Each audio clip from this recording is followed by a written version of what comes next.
Hey, there we go. So we are live. I think all the bars are saying we are live. Everything's all fine. We are apparently in the wrong screen. If we do this,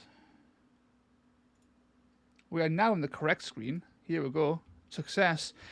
So yes, we are back. We are streaming. UK Games Expo is finally over. Fantastic event by Firelax, and today I am joined by Blaukings, a a regular in the comments who is always there cheering everyone on. How's it going, man? Hello, hello, hello. It's going fine. Beautiful, beautiful. Excited as ever. Yeah, we're playing off my Musing's brand new game mode, SPEARCRY. You might not have seen it or even heard about it because it's been hidden away in the depths of what's it called? The depths of his members now. He delisted the stream to make it into a full on content, YouTube content, curated video, and that'll be here soon. But whilst we're waiting for that to happen, I managed to sneak some of the assets to actually do it myself. And with the blessings of Offmet himself, we can actually go and remake the game basically, and it's going to be a real good time. So somewhere in here, we have SPEARCRY. So this is split into like 3 or 4 decks. So where's search? There we go, search. So we've got all the battle traits here. Twists. We need to separate all the twists. Twist. Twist. Twist. Get all these out here. So we are playing. Oh, why is this not? Can I just like plonk these all down together? Oh no, it's already falling apart. There we go. I fixed it. Nice, nice. So that's the twist deck all done and dusted.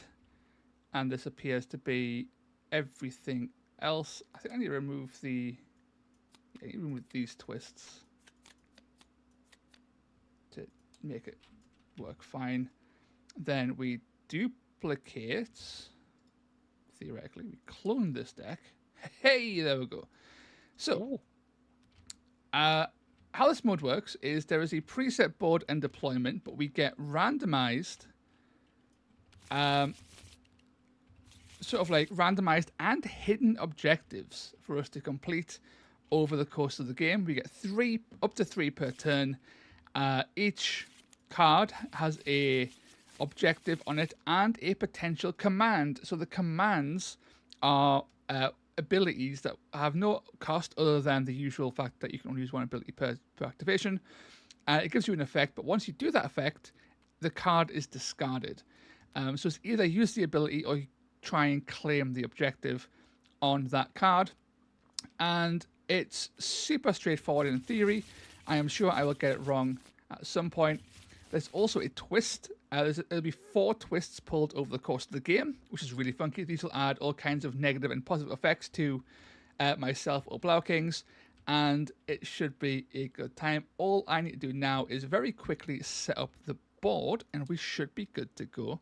For terrain, I am not a huge fan of Soul Drain. I can just go in the bin.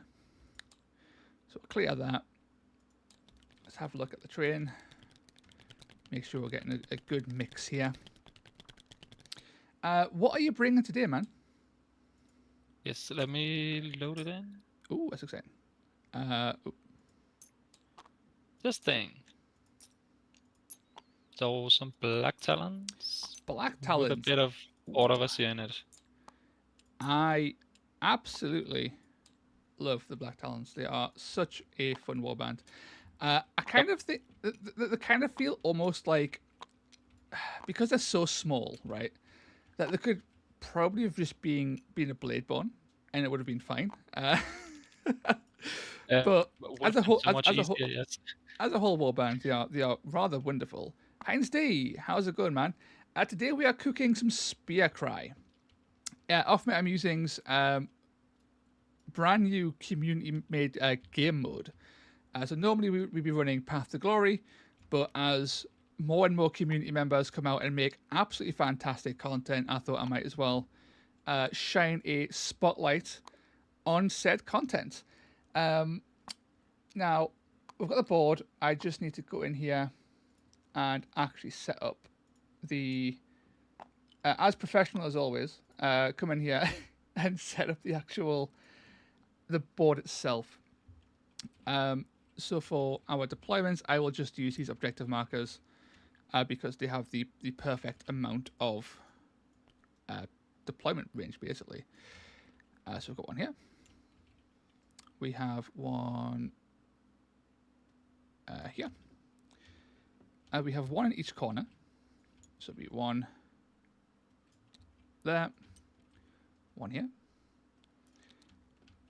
And then our daggers are like a good 6 inches up, which is kind of crazy. So it's like, this is, of course, somewhat rough because the actual game mode is not currently in TTS. But as from what I've been told by Ziggy, that will change shortly, which is rather exciting. I believe as well, Off-Meta is providing this game mode as a full download thing for if you want your physical cards, you can download them and print them off and all that good stuff. I will quickly lock those just so we don't knock them by accident.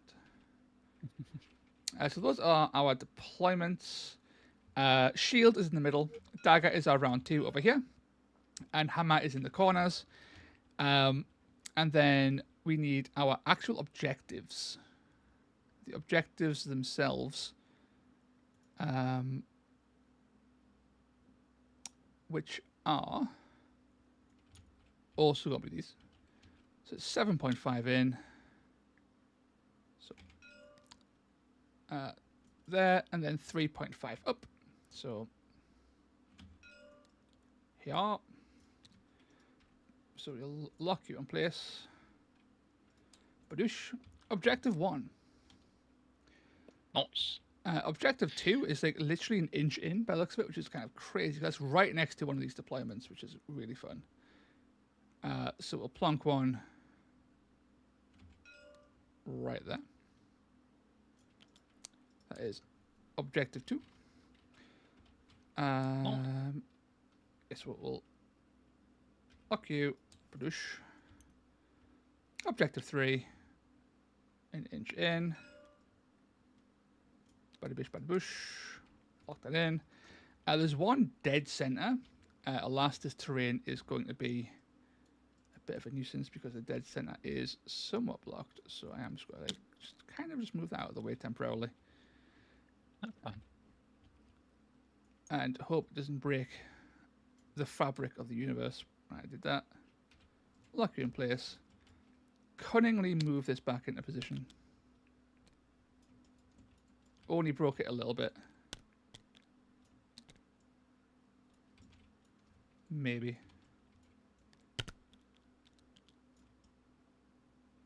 It's slightly hovering. You know what? We'll fix this by pretending it never existed. Oh no, the building is gone. And the final one is in this corner. So 7.5, which is here, by 3.5, which is slightly up. So about there. Excellent. Nice. So they're the objectives. We have our 5 objectives, our deployments, which are not fully marked out, but that should be fine. And we should be good to go. I do believe these are named. These are named. Yeah, they were named when you tried them. Yeah. They were. So I can do that. I have the power, potentially. So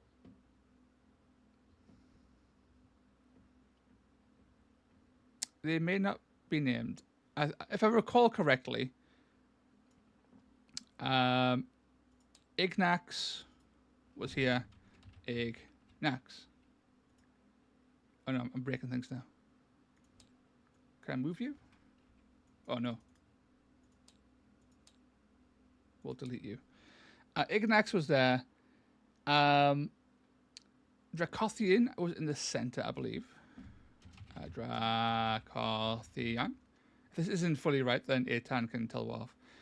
On this side, I want to say it was like Behemoth. So I'm going to say that. Yes. Behemoth. Nagendra was down here, probably. Nagendra. Then up top, we had Volcatrix. Tricks. And that should be done. So this will become apparent as to why these are important later on.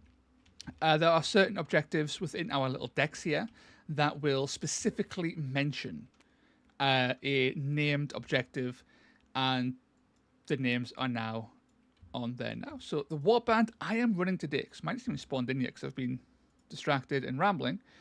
I am running Seraphon, as the thumbnail of the stream may have suggested.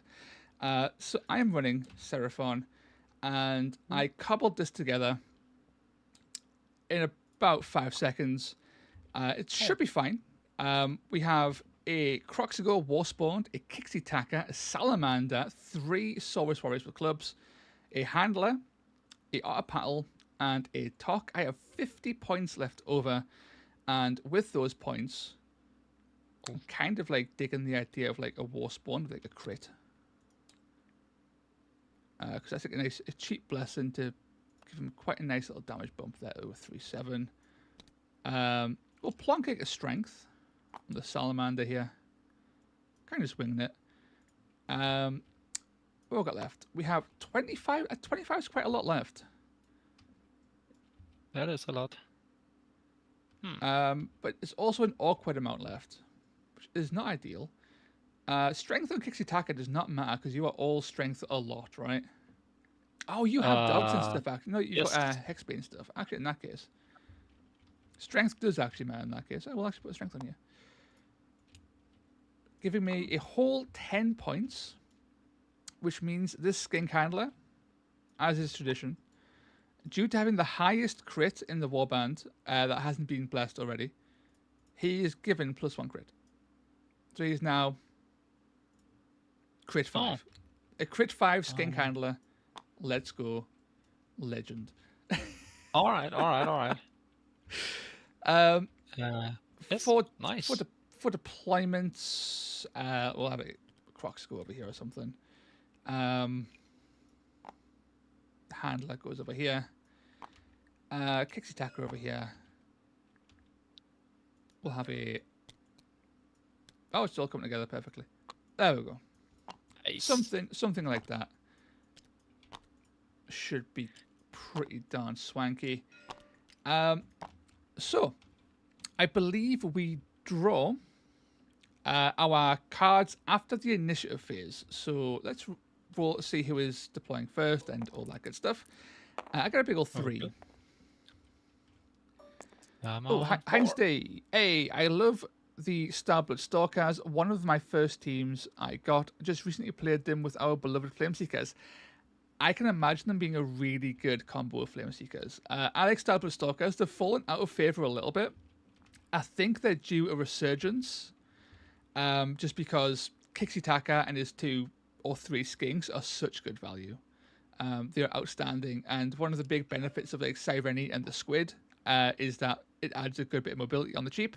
These also add mobility on the cheap, so that's a pretty good pull. Cool, so I'm guessing I'm deploying first, right?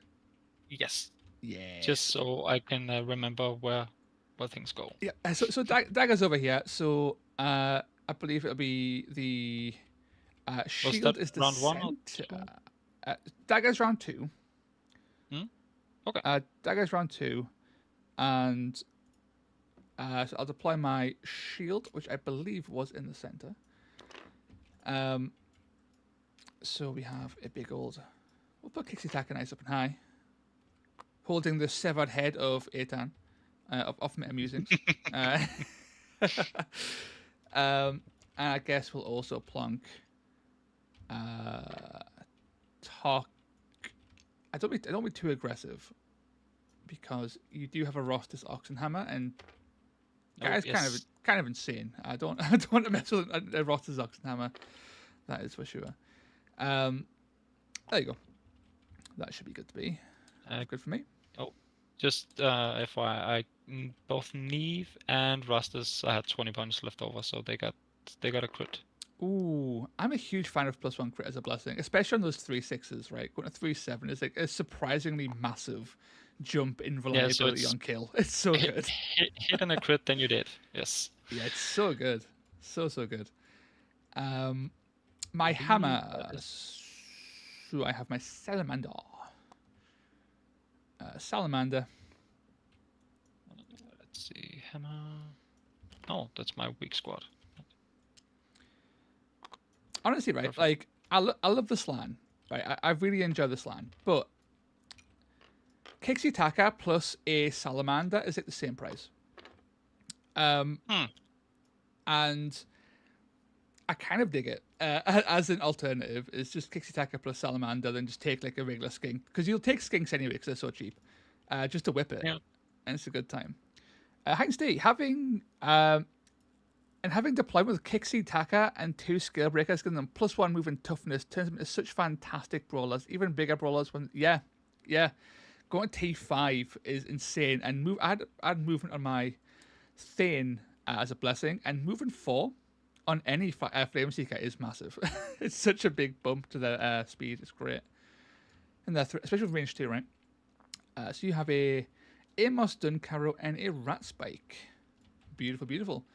So, I believe we roll our full initiative, determine that, and then we draw, I think. So, Okay. Bada bish, bada boosh. Good luck, good luck. Good luck. I got a triple and a double, which is kind of spicy. I got a double and 4.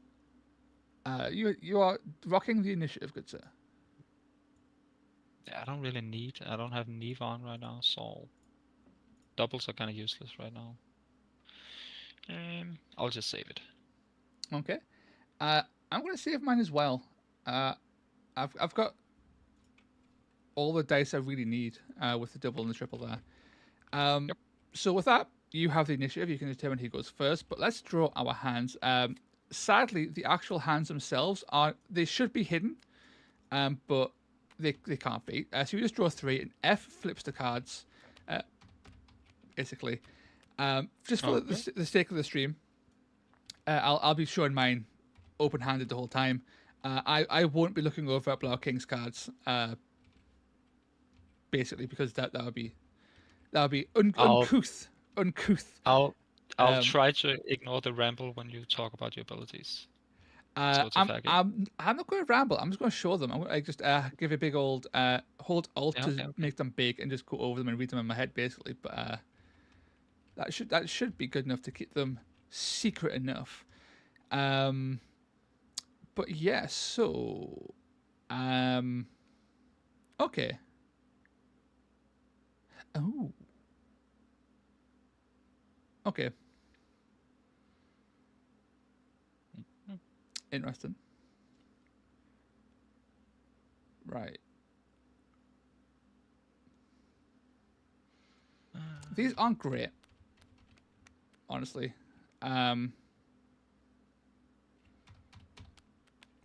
Okay, that's fine. I get it.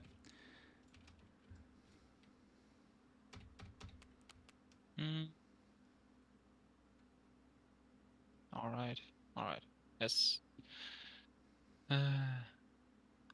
Yes. Let's see.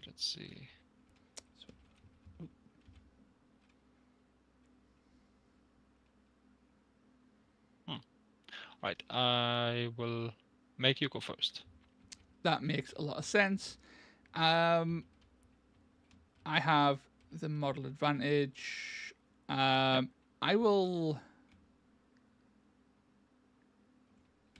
gonna wait on my skink handler, I think. Yeah. Bit of a boring start there, but I'll wait on the skink handler. I've got the advantage.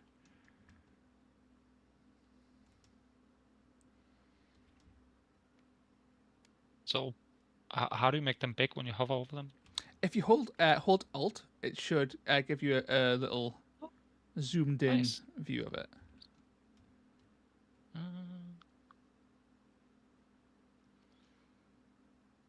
oh.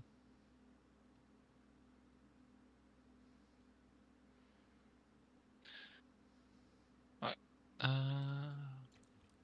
Gonna wait with this doggo. Got the doggo waiting. Okay, be careful of rosters. I've got a rush, so like a 6-inch to that range, like 11-inch if you want to be a bit spicy with it. I shall move my salamander up twice and just kind of like plonk him sort of like here. Just like that. Okay. Mm. I'm gonna take Amos and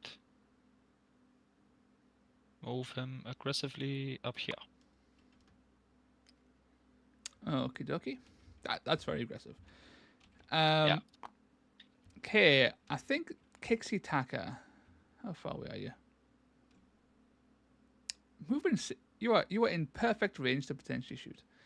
So Kixie Taka is going to be a bit of a ballsy bloke here.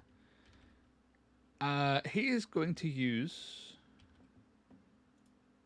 imbue with Azurite energy.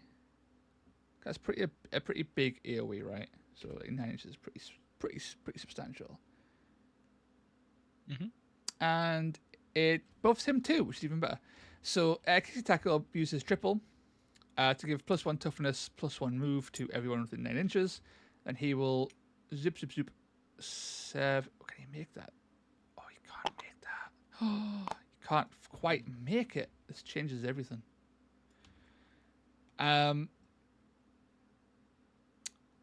Okay, so he will start to make his way. He's got to find the perfect spot for later on.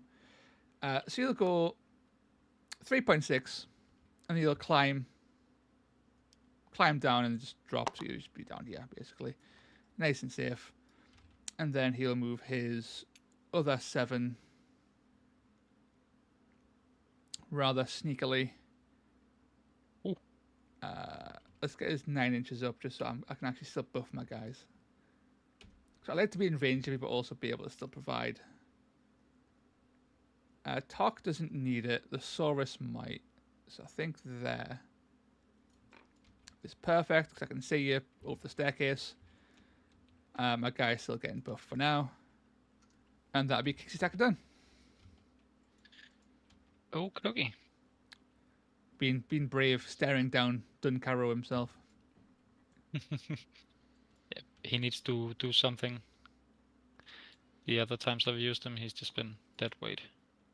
Yeah, he's an okay stat line for his cost, but he does often just kind of just like waddle around and die. No.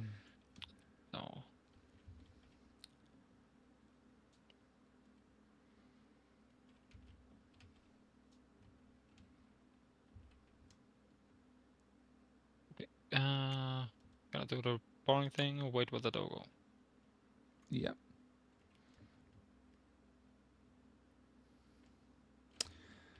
Okay.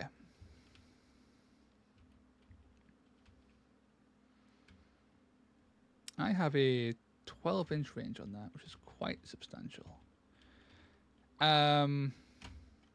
So I am going to move Tuck up.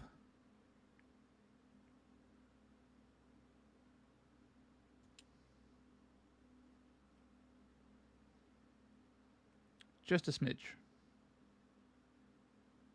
Okay. Just a smidge, and then give you a cheeky shot with his blowpipe into Grotbiter. So hitting you on fours. Yes. But it's 1/4 damage, so I could get a bit lucky here. So pop. That's 5. That's not a bad shot. If that was out of paddle, I'd be dead because out of paddle is a better shot than Talk. 5. Ouch. Yeah, I'll take that. Let's go That talk. hurts. Alright. Guess Grubbider's gonna go whimper in a cave over here, maybe? Yeah.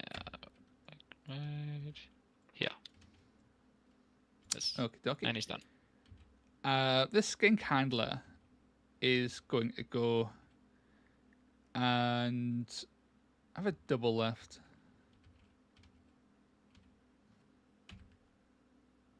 Yeah, so the settlement can't really shoot. That's fine. The handler's going to just move up 6 to about there. And that's him done. Okay.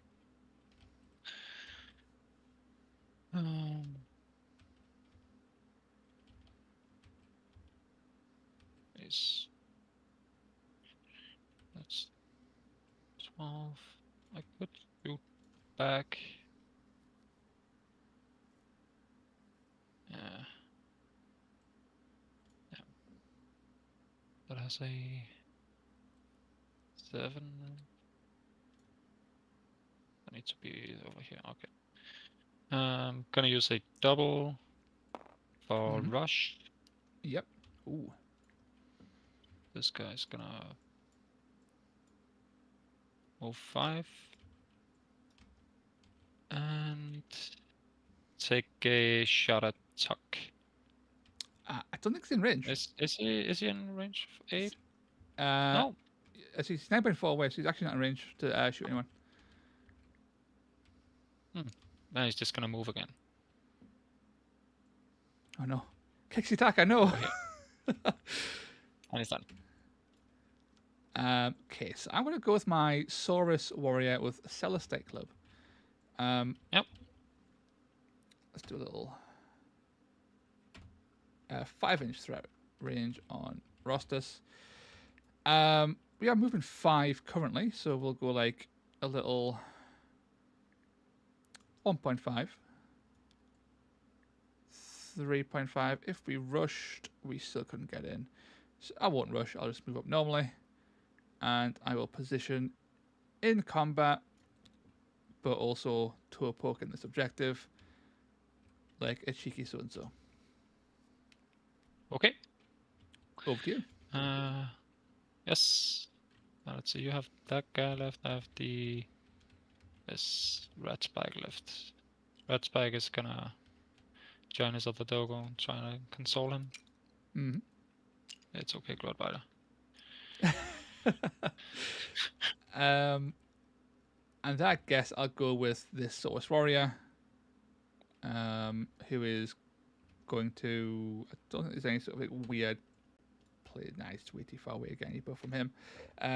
He's just gonna move up here, double move, and just gently caress this objective, like so. And that's him done. I'm gonna go with Rustus now. Yep. Alright. Gonna move.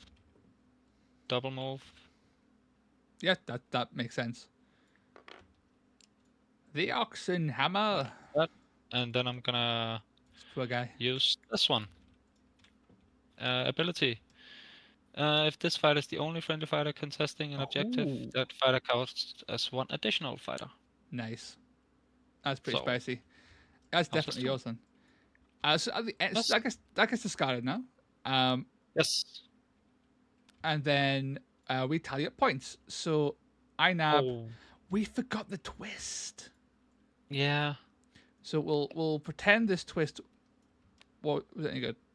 It was probably pretty in so we forgot the twist entirely. So we'll ignore this twist for now. This should have been in play.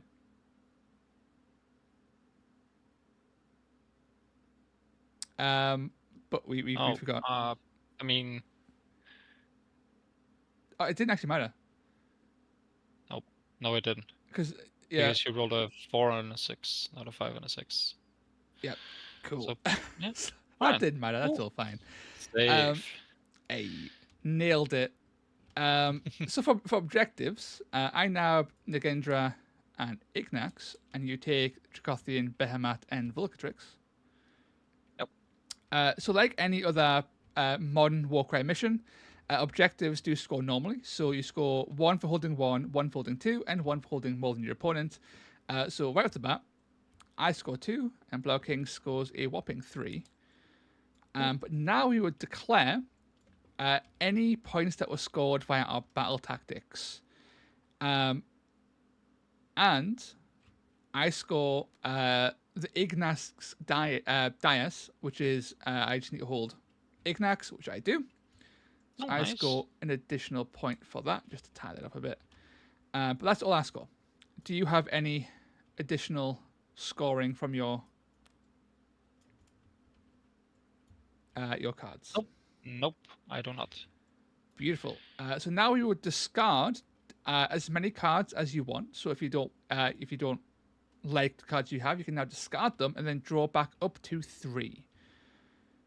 So I will not discard any, and I'll just draw an additional card. Let's see. No, I can do this. I'll just grab a new one. Cool. Ooh, okay. Interesting. I've got some pretty spooky ones. So we'll see how they pan out in the end. Then on to the initiative phase, and our reinforcements will arrive shortly. I got a quad. Oh wow. I got a triple. A raw ass quad there. You have initiative, good sir. Yeah. Let's see. So you get a raw quad 1. Alright. Oh, before I forget, let's throw out the twist. So we've got Reclaim Gairan. If one player has fewer victory points, that player picks 2 objectives. We are tied, so each pick 1. Each player scores 1 extra victory point at the end of the battle round for each of those objectives that they control. Ooh. Alright. Okay. Okay, so we both get to pick 1. And you know what? Oh, so who I'm going to pick Behemoth. You're gonna pick that one? Nah, I'll pick Nagendra, actually. Let's not be too crazy. I'll pick one of yours. With your entire warband next to it. I'll take the safe one. Yeah, that's fair. That's fair. So that'll be an extra point, potentially for both of us, at the end of the next turn. How are you spending your dice, good sir? Should I? I mean, it's fun. It's fun to quad it, so why not? Quads are really fun. Double 6. I am going to make a double because doubles are good, and I think I'm okay making a single here. Or not. Do I care? I probably should. Do you want to roll for it? I probably should care.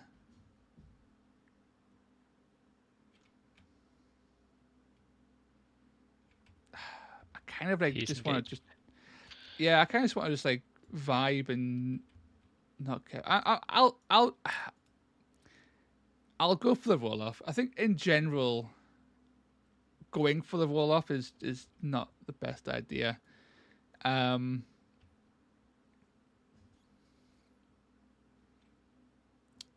Would it matter? Because he's dead. I would imagine he's going to get smashed immediately. Okay, which is that fair. idea. Which is fair.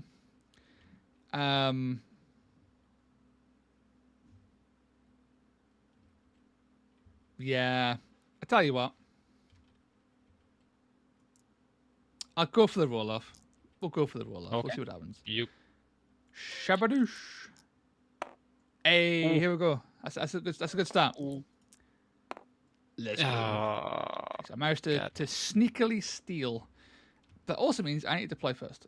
So let's get the Croxago and his boys on. Amouse done Caro. Not long for this world, apparently. I think he's dead. Beautiful.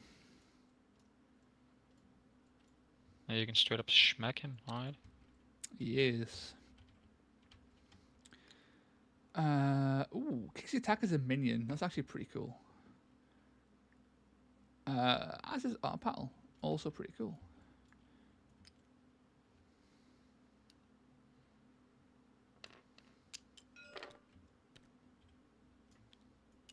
I think something along these lines should be fine for my deployment. Yes, I deployed over here. Hendrik and Neve, which is Yes. a horrifying combination. It's very scary. Hopefully. Hopefully. So I get first activation, and Yes. the real question is, I've got a really low tearing bite. I got a quad. This is a tearing bite. It's not a pretty good tearing bite. So I'm tempted to just be like, you know what? I'm just going to abandon this Saurus to his death, and just not care.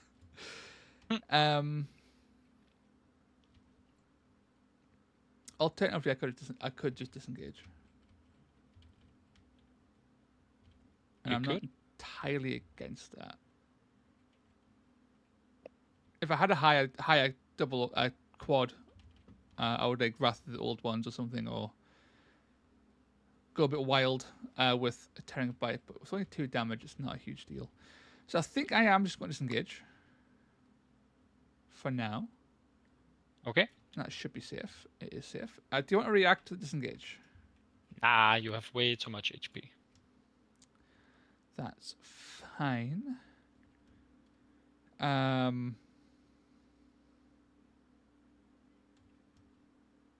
Do I even want to do that? You know what? No. Hang on.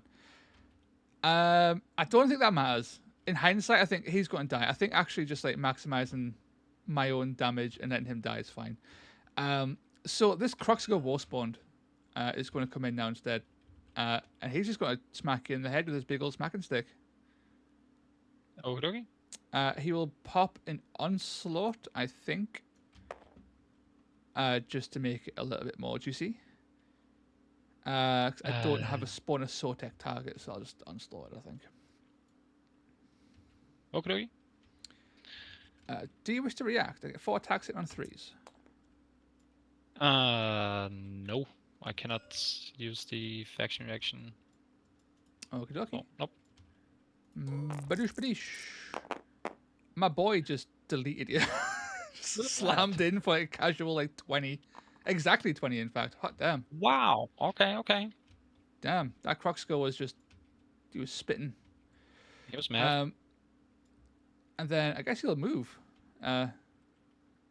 He did more than I expected in that first swing. So he's just going to toddle on. He's like, okay, shit, okay. We've got a kill. Let's just move on.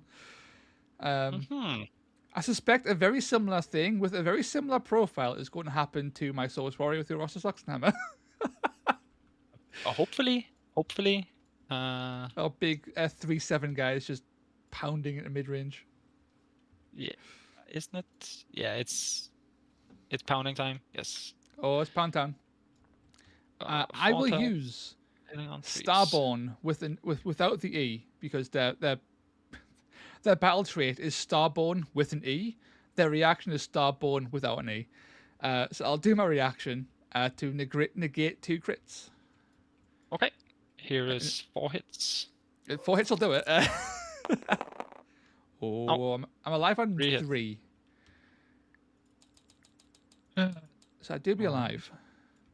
I'm gonna slap you again. I'll use counter in case you like roll like 4 ones. Nope.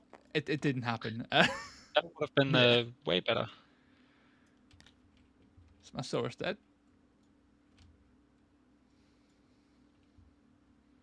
Okay. And that is this guy done. That is Rostus done.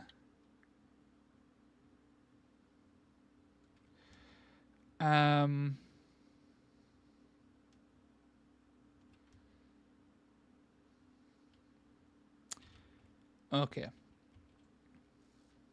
A little bit spooked about the situation unfolding over here. Not going to lie. They're out of range, which is not great.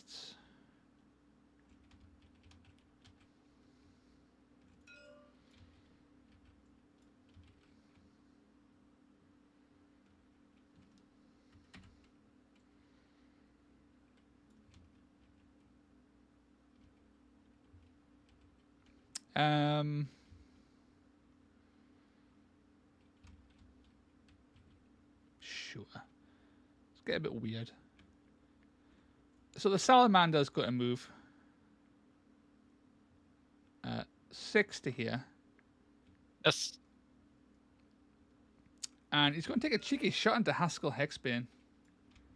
Oh no. Be a bit of a chat about it. So he's strength 5, which is honestly kind of insulting for a So hitting on 3s. Hit on 3s with his 3/6 profile.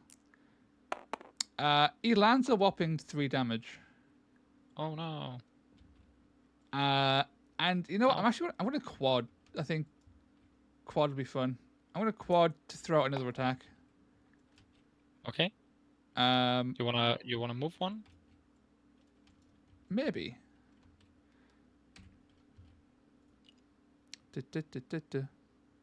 We'll do a bit of a shimmy. The salamander shuffle, as it's called. And we'll fire again. For another 3. Oh, it was a bit underwhelming, but it's okay. We'll live with it.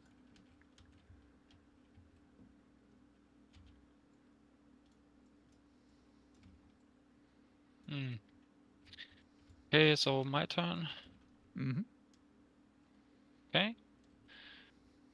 Is it Hendrik's time? I hope not.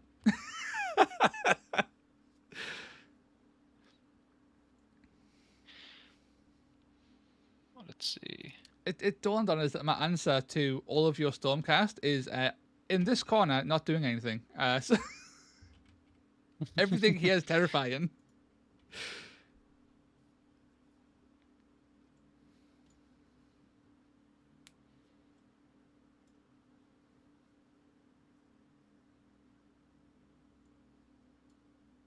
Nah, cannot move like that.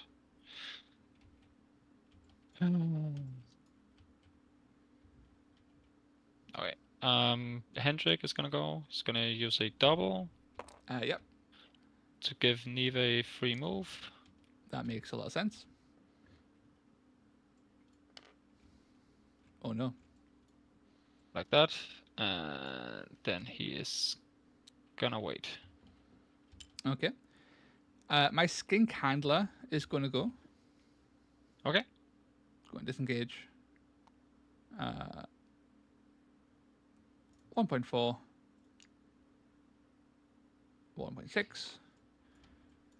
And then he will run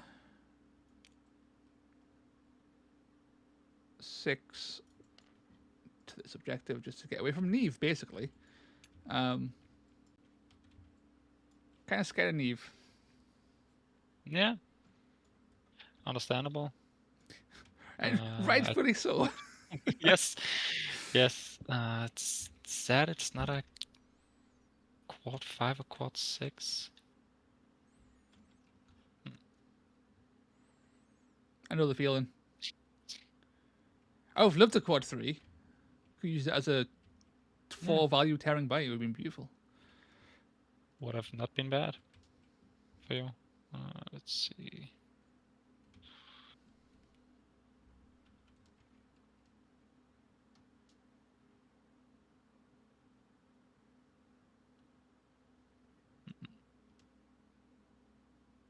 Yeah, I think Neve is gonna go. He's gonna slap the Saurus Warrior. Yep. So 6 attacks, hitting on 3s. I have he will use counter. Yes, of course. Counter bait. Here! So I take 4, you take 2, 4, 6, 11. I'm down 1. Let's go. Now I take 4. And I'm gonna slap you again. I'll do it again. Counter.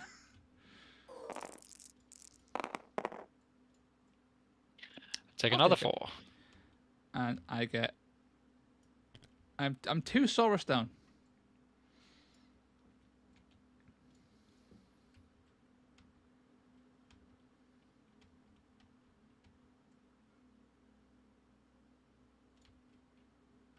Mm.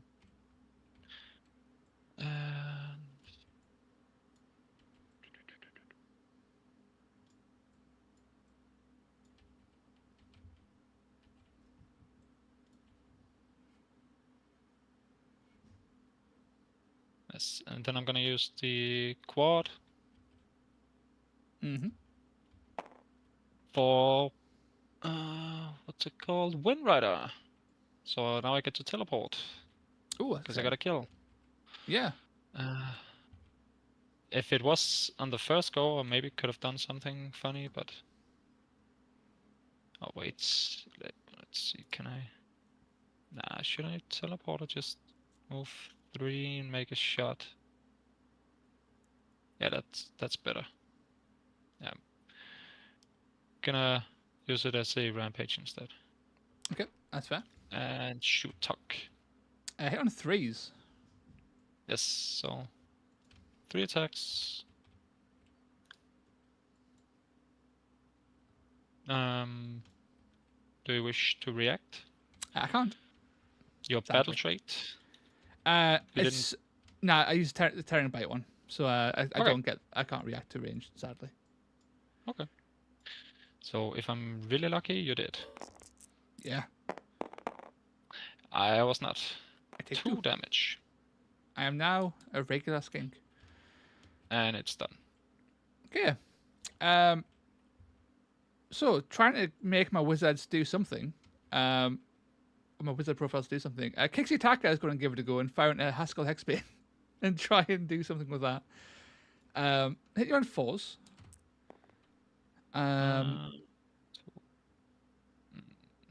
And you can I'm not react to gonna do range anything. attacks, can't you? Yeah, you can. Yes, I can. Should I do beautiful. anything? Nah, I'm gonna take it. Okay. A Shabadoosh. That's a big old 9. Wow.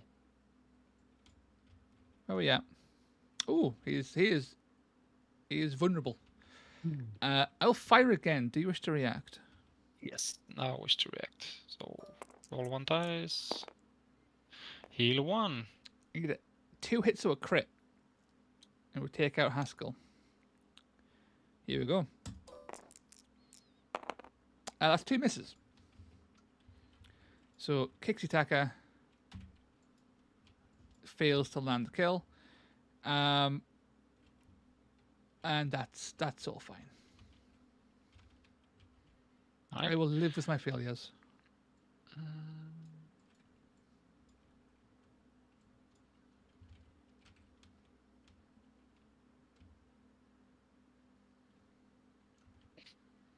I think Haskell is gonna move up to here. That's fair.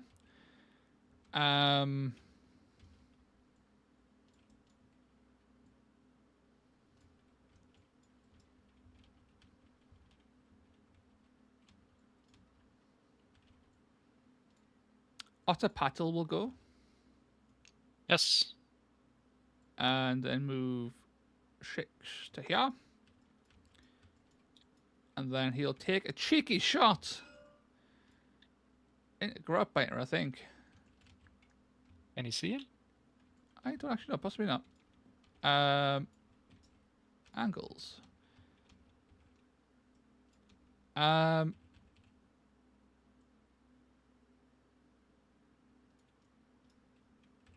No, you can't. I don't think you can. Oh. Well, I can see Rat Spike, but I can't see Grub Biter. Because of the angle. In that case, I'm going to fight a Haskell Hexbane. Why not? Damn it. So a crit and a hit. That's all we need. Strength hit on 5s. Paddle. Go! Legend. Oh, that's 5. Almost. These That was blowpipes close. have been Ideal for close. leaving things on one wound.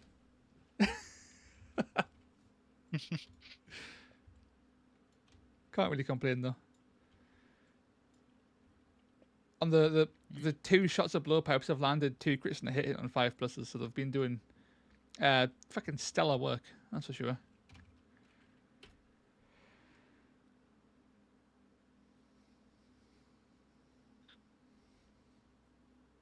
I'm gonna go with Groudbiter now.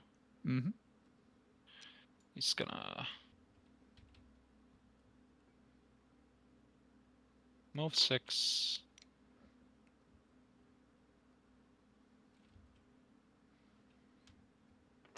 Move 6. And isn't it this one? Yes. And I'm gonna use Okay. this one. Remove D6 damage. It's pretty spicy. Come on. 6. 4. Heal 4. Almost back to Right. full. And that is done. And Cloudbite is done. I'll go with Tok, and Tok will take a shot onto Haskell Hexbane, try to get a last wound off him. Fingers crossed.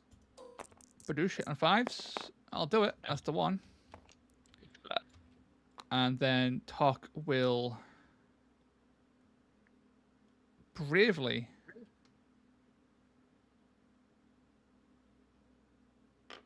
I don't know. He'll bravely do something. I don't know which. Does he risk his life against Neve Blacktalon or against Rostis? I don't know. Both are bad positions to be in. Neither are ideal. That's true. This one is arguably better though, because there's a freaking token here. So yeah, we'll go here. Rat Spike is gonna go. Oh no, another dog. Yes. Face to the power of the doggos.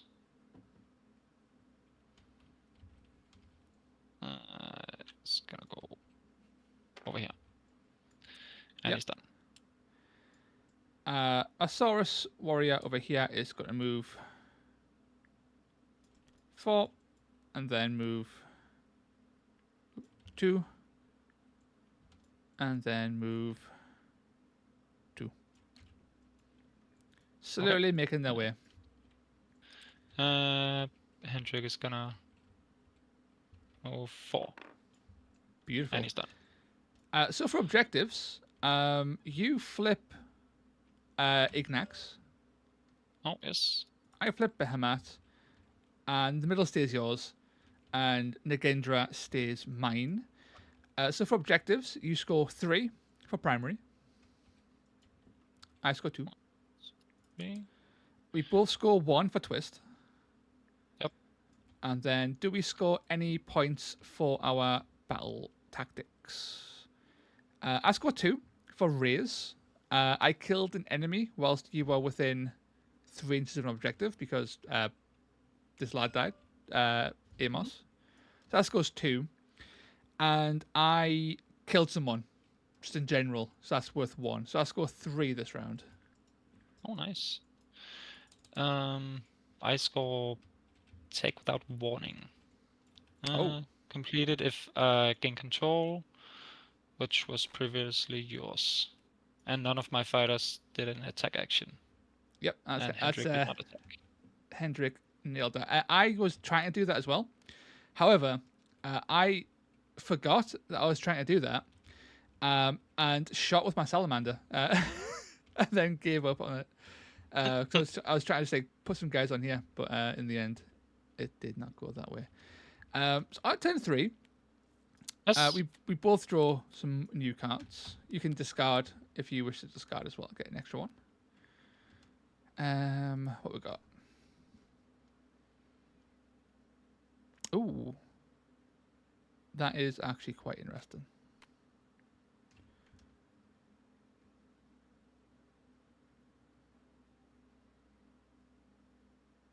Interesting. Cool.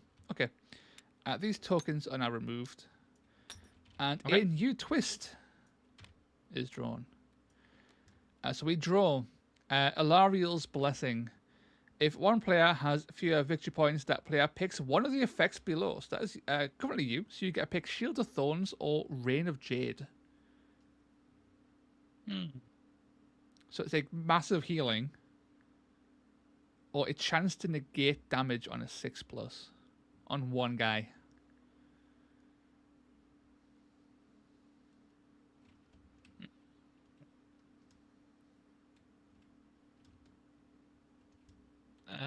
Are some of my guys in danger? I mean, the Dogos are in danger, but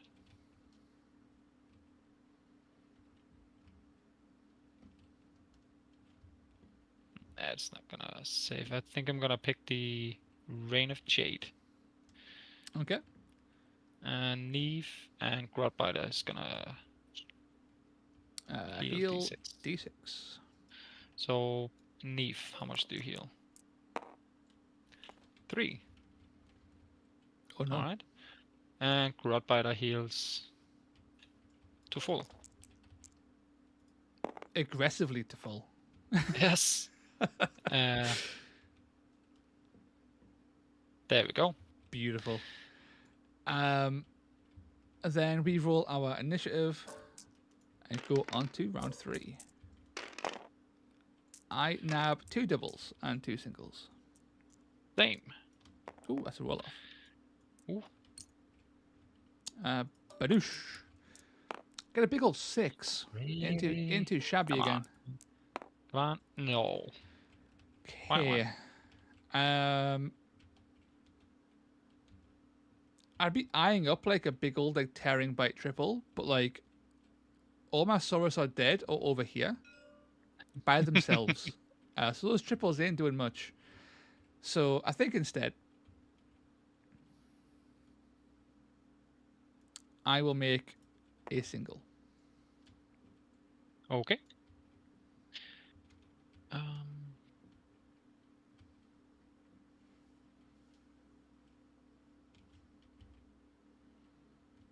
I'll make a double.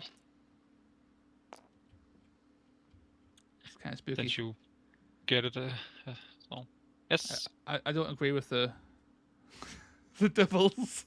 It's too many. The salamander will go, I think, right off the bat, because I think he's in a little bit of danger. So the salamander is going to shoot his flamethrower into Grotbiter, who has taken an ungodly amount of damage and healed just as much. Yep. So that's 2 shots hitting you on 3s.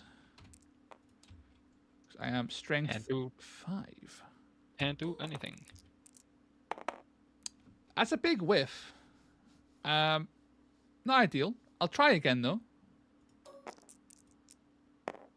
That's dead. Splat.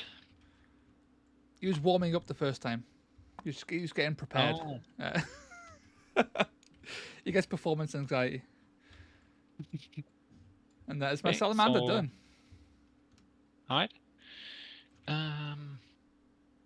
Yeah, should I just... Yes, I'm gonna go. I think Rustus is gonna go. Mm-hmm. Gonna move. Shimmy, shimmy, shimmy. To here. And slap the skink handler. Not my handler. He will use a spiteful starborn just to try and live. Okay. I'm gonna use a double 1 because so many doubles to get extra attack. Oh no! You Skink handler, no. lie down, you skink. He lives! If only 3 I'd counted. damage. If only I'd counted. Oh yeah, you didn't counter. So I'm down 5. The legend of the skink lives on. So before he gets Storm of Justice by like a Hendrix into a Rostis hammer, the skink will go next, and he will whip the salamander on a double. Understandable. And the salamander will fart on Rostis. Hit on 5. It's not ideal, but we'll give it a go. So salamander fart. Legend. That's 6 damage. Ouch. We'll take it. And then, not to be outdone, the salamander the handler will then stab you with his pokey stick, Oh, hitting that's you the on 5s. It's 1/5 damage. He's two he's a crits. he's a brutal handler. Ah, just one. Ah. Oh. And that is the handler done and dusted. All right.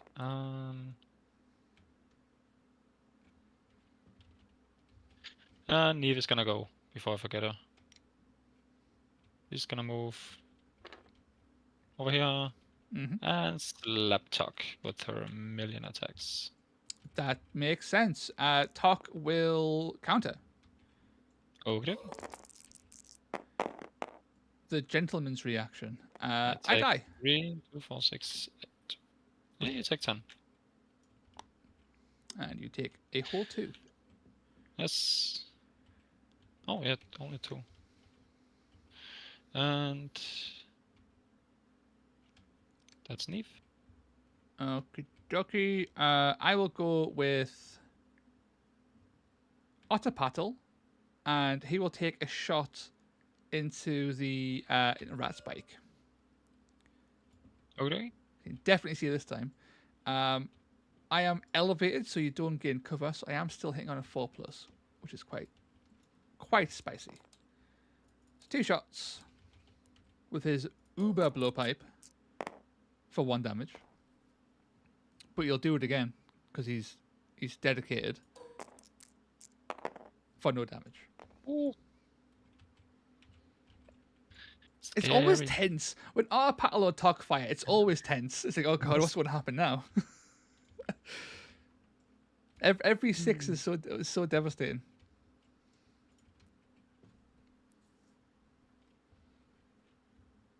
Oh. That's 1. Okay. So Hendrik is gonna go now. Yep. And let's see, how far is it? Not really far. He's gonna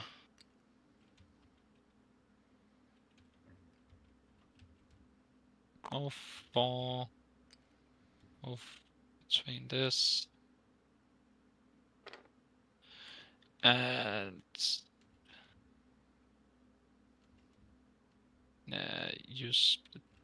use the double 3. Yep. So Rustus can slap the skink handler. Go for it. So 4 attacks hitting on 3s. Oh no. Oh. Splat. Splat.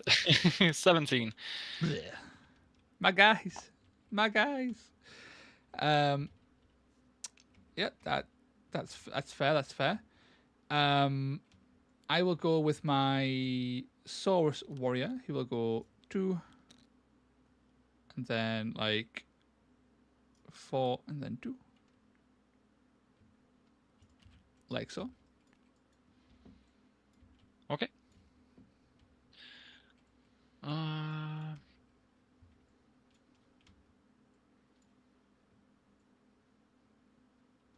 So movement 5 maybe.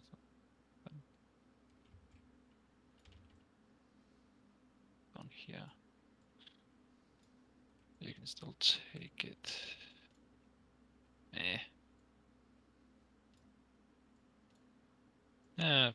Rat Spike is gonna be safe.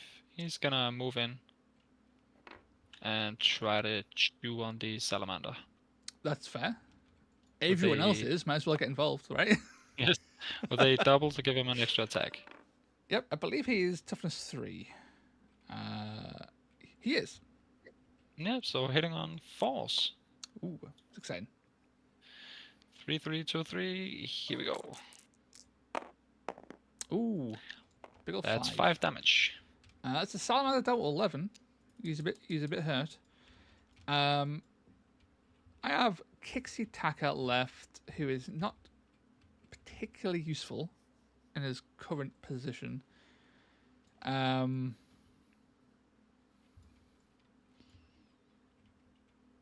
So I think I'm going to climb this guy into an elevated position just for later on.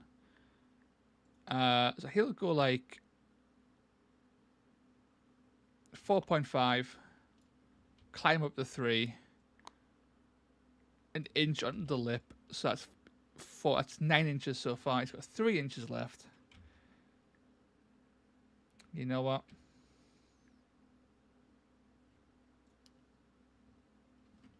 You know, I'm actually terrified of Neve. Moving 7. We'll stay here. This is safe enough. This is my safe space. That's as much danger as I'm willing to put Kixie Attacker into. And then the Croxigo Warspawned is going to move. Use a rush. Use 5 to get basically through here. See that little door. Through the door, and then go the additional like 4.3 from that. So he'll move in prep for next time. Look big and scary, basically, is what he's doing. All right. And that's the Warspawn done. Yes. So for objectives, the center once again remains yours. I do take Volcatrix, but I lose Nagendra. Yes. Once again, I gain 1, then lose 1. So you score 3 points on primary, and I score 2 again. And then for the twist, there was no point scoring, but there was point scoring for our battle tactics. I score all of mine. So I took an objective without attacking, which is Volcatrix. I hold Behemoth for that one, and Reclaim the Dais. I took control again of Volcatrix, which would cover that criteria. Scoring 3 points, all worth 1. Okay. Because the objective ones are typically worth less points. Yes. Because they're easier to achieve. I score War of Attrition. Yep. Because I killed 2, you killed 1. Yep. Oh no, that's 2 points.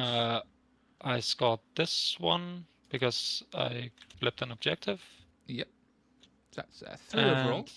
I scored this one because I got Ignex. Nice. So that's you score 4 overall. So Yes. in addition, so you get 7 points this turn, which pulls you into the lead by 1 into the final turn.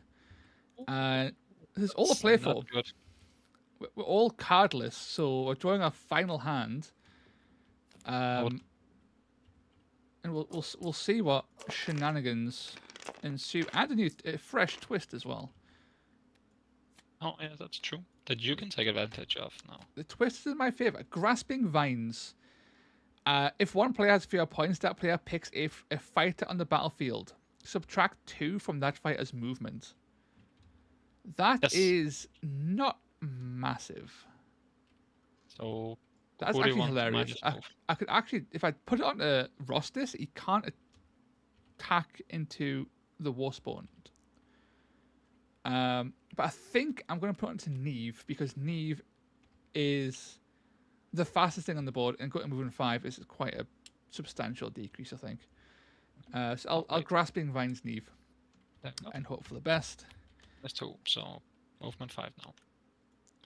Alright. And then objectives. Oh dear. Okay. Not off to a good start with these.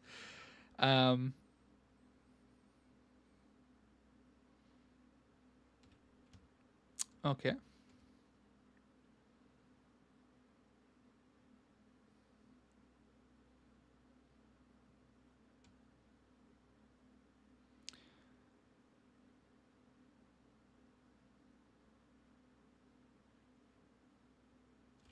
Okie dokie. Oh no, these are really bad. These are not good. Oh. Okay. So I need to declare immediately. Well, because I'm going to be trying to claim it. So I am going to declare Buried Riches. So I get to pick one objective on the board.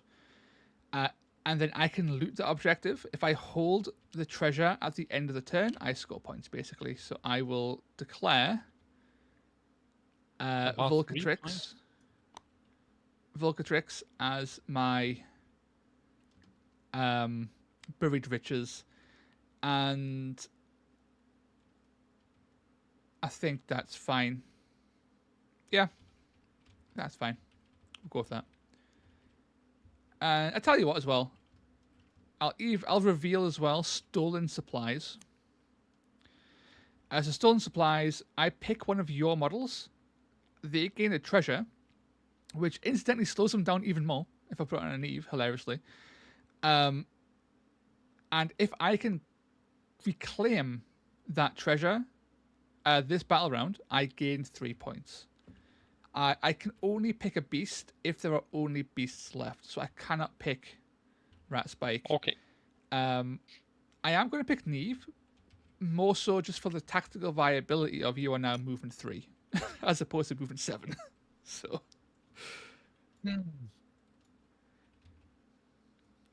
So those two are revealed. Okay. So just for to chat as well. To chat. So when it says reveal this battle tactic at the beginning of the combat phase, so it means if you intend to score it this turn, that's when you reveal it. If you don't intend to score it this turn, you can keep it in your hand hidden. But you can't score it if you don't reveal it the turn that you want to score it, basically. So that's how that works. Oh, the designer himself of MetaMusings has arrived. I heard that whoever designed the game mode is extremely handsome. Can confirm that the designer is extremely handsome, but not as handsome as the person who won the first test game. Whoever that was, I have no idea. The stream was removed, so there's no evidence of whom that was. So for initiative, I've got 2 doubles and 2 singles. I got a triple and a double.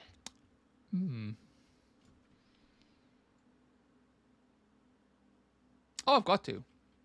I mean, it'd be rude not to at this point. We'll make a triple. Let's go. Okay. I've got a chance for a big old tearing bite. Let's go for it. That's true. It's taken 4 turns, so we'll give it a good go. So Rostas is probably dead. Hit on 5. He's only strength 5. This is the big weakness of the Warspawned. Let's drop 3 attacks. What's that? A 9. 9-13. Holy moly. 2 hits and dead. Alright. 9-13. That's such a funny profile to even think about. Yeah, man, it's 9-13, right? Yeah, it's just a casual Godlord plus. What should I do?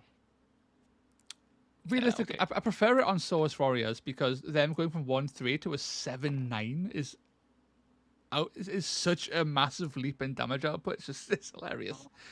Alas, all my Source are dead. So, quad. Oh no. Yes. Oh, you've unleashed some Source there. I don't agree with the level of sass popping a quad on this final one. Another very close game, but yeah, it's a very close game. So it was a tie turn 1. I took the lead on turn 2, I believe. Yes, you did. Then the lead flipped on turn 4. So it's been neck and neck. There's only been a point or so between with the whole time. It would be rude not to. I need to go with the Warspawned. My boy has to just like go in and just like hit someone, right? He's gonna waddle in. King levels of just chattery. And he's got to swing in at Ross's Oxenhammer with a tearing bite, just for the fun of it. Okay. I am gonna Shield of Vizier. So 2 crits become hits. That's fair. Otherwise, I am dead. Makes us a bit sad. That's okay. we're still hitting that 9 damage like, as our standard hit. I need to hit a lot though. I'll hit on 5+. So we'll see what happens. Hey, that's still 9. That's pretty good. I'll take that. That's the equivalent of 3 hits. So 3 of the standard hits. So that's pretty spicy. I'm not against that result at all. And it's perfectly average. No. So over to you. Okay.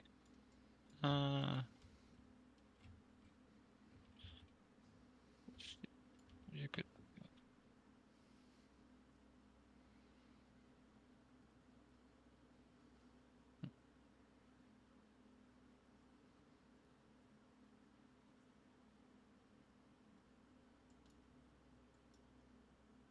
Decisions.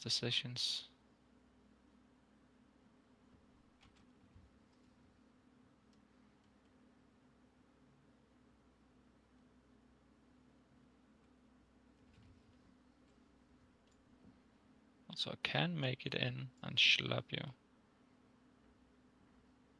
Open 3. Alright.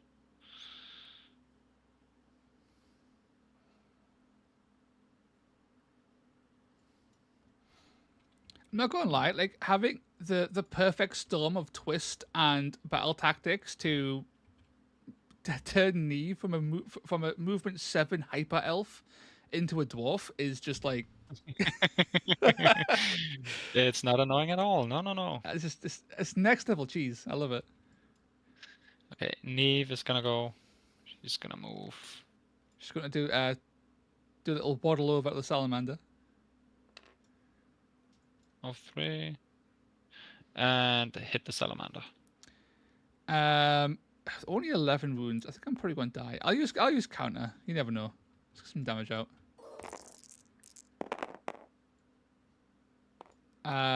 That's 4, 8. And I take 8. So I'm down to 3. And I take 4. Ouch. Reliable. She's taken 4 damage every single attack she's done this game. Yeah. She's healed up, to be fair, but still, she's taken a reliable 4 over and over again. The salamander will go before it dies, and it's got to shoot into rat spike with its ranged attack. So you can't counter, importantly, but you can still use your heal. You don't have a heal. Nope. Rat spike is not granted, so I guess. Warrior room mag only. Hopefully you die. No offense. Yes, that's 10. 9, sorry. Bet. That is the salamander done and dusted. Okay. Hendrik is gonna go. Yep. He's gonna slap the salamander. Slap away. With his 4 attacks, hitting on 3s. He's 4-4-2-4, right? I love Hendrik. For 200 points, he's such good value. He's so good. Sorry, not Hendrik. Rostis, but yeah, Hendrik's also pretty good. For 155. I die. 2-4-6. Yes. Miss Salamander. And then I'm gonna.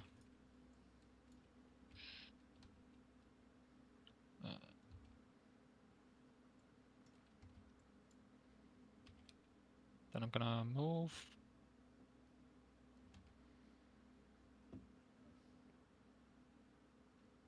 Wait. Oh. And the last move. Before I move, I'm gonna use. Yeah, I'm gonna use the double. Yeah, yep. To make Neve move back here. Ooh, okay. So you just can't just take it with the 60.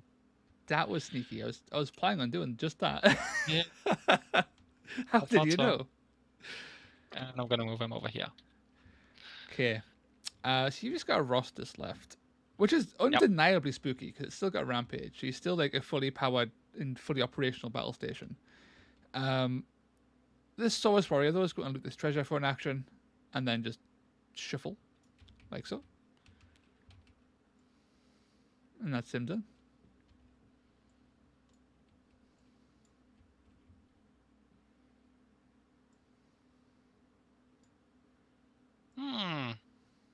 So the hero play is move, rampage, and try to kill the guy. Oh. That would be, But then that would be mean. Then you're just gonna take it with auto paddle. Let's see. Can I do something? Nah. Rampage.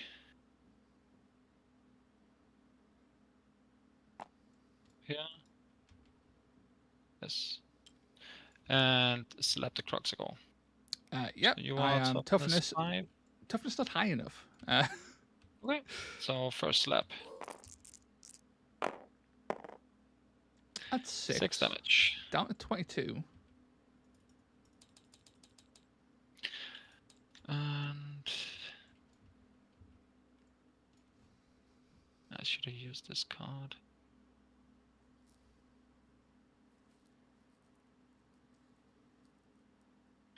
I'm gonna slap you again. Okay, dokie. That is 14, 17, nearly dead. So I am down to 5. So that was dangerously close to death. Yep, and that is all me. You killed my Autovizier. Otapatal will just move. He'll jump down. He'll take some fall damage. He'll be a Chad.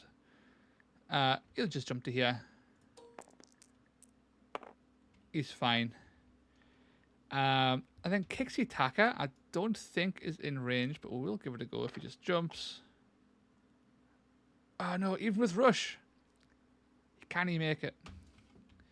Poor lad. So instead, he will just hop down. Like so. Take a shot at Neve. Oh, do I take 4 damage? I take 1. Then I'm going to shoot you in the head. 2 shots, hit on 5s. Badoosh. For 6, just out of pure spite. And that is Kixie Taka done. Our paddle's done. So I flip Dracothian. Yep. You maintain Nigendra and Ignax. So I score 3 on primary now for the first time. and there wasn't any scoring from the twist though. And then for objectives, I don't score stolen supplies because Neve is alive and well. But I do score buried riches, which is just a good old 3.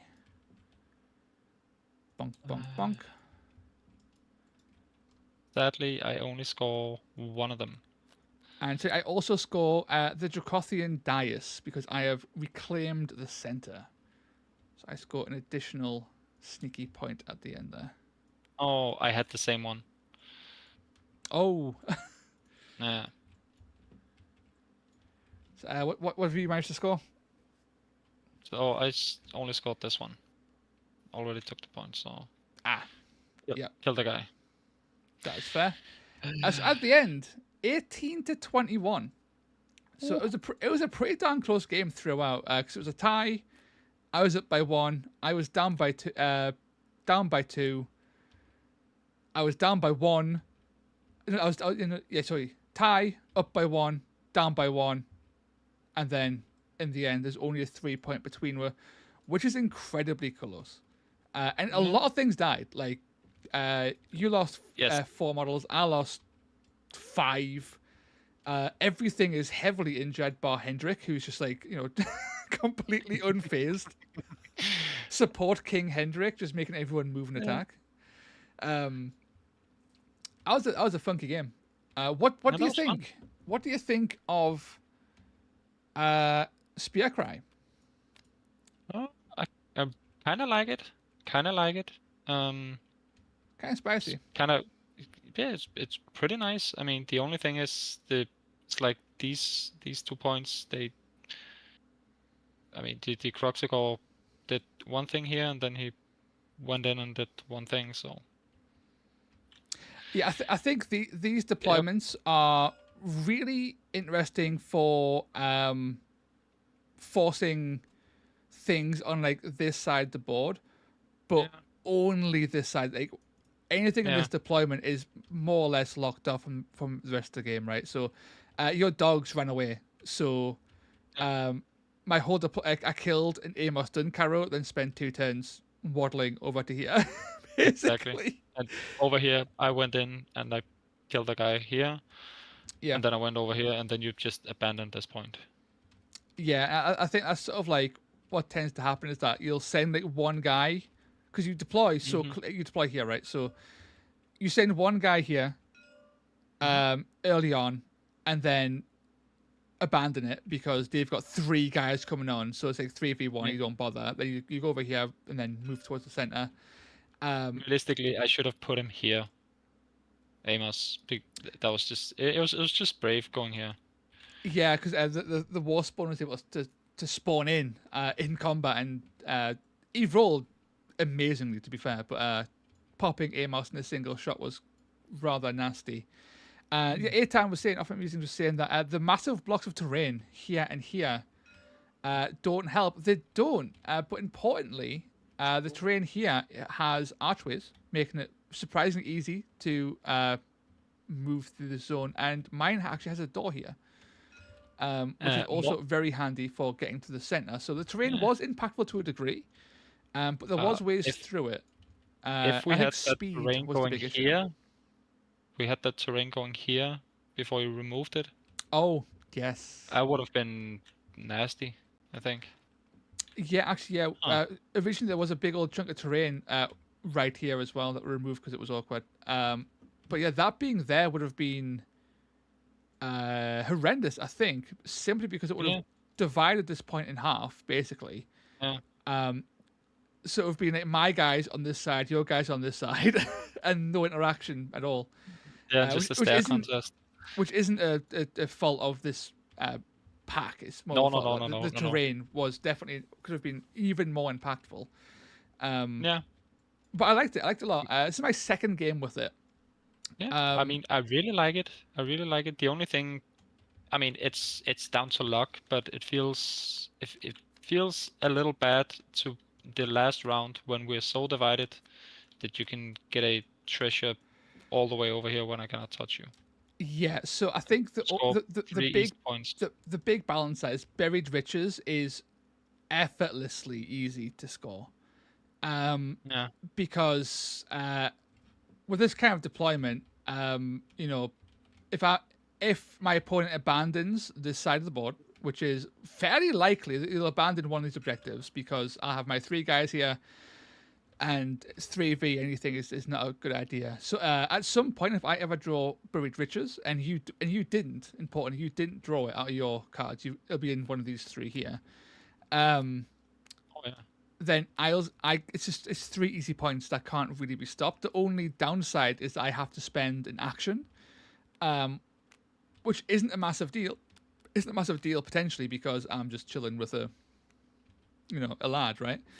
So I think buried riches might be a little bit overtuned. Yeah. I like the other treasure thing where you have to actually go out and do something. Stolen pick supplies. A guy, and if you pick a guy, and if you don't kill him, you don't get it. Yeah, stolen supplies is really good. I like it a lot. Yeah, it feels a bit more balanced. But I think TTS has crashed. Really? I think so. Yeah, it's actually crashed. Wow. It's horrible. Oh, yeah. I'll reload it once it allows us to. That's okay. That was TTS telling me time to make room for the next guy. Okay. Yeah. Possibly. I really enjoyed it. Maybe I have buried riches automatically put in the Dracothian or something. Yeah, forcing it in the center is actually a really interesting idea. Or making it like stolen treasures, where you are forced to take their objective. If you take their objective, you take a token, right, or something. In a similar way, if you get a kill, you get a token.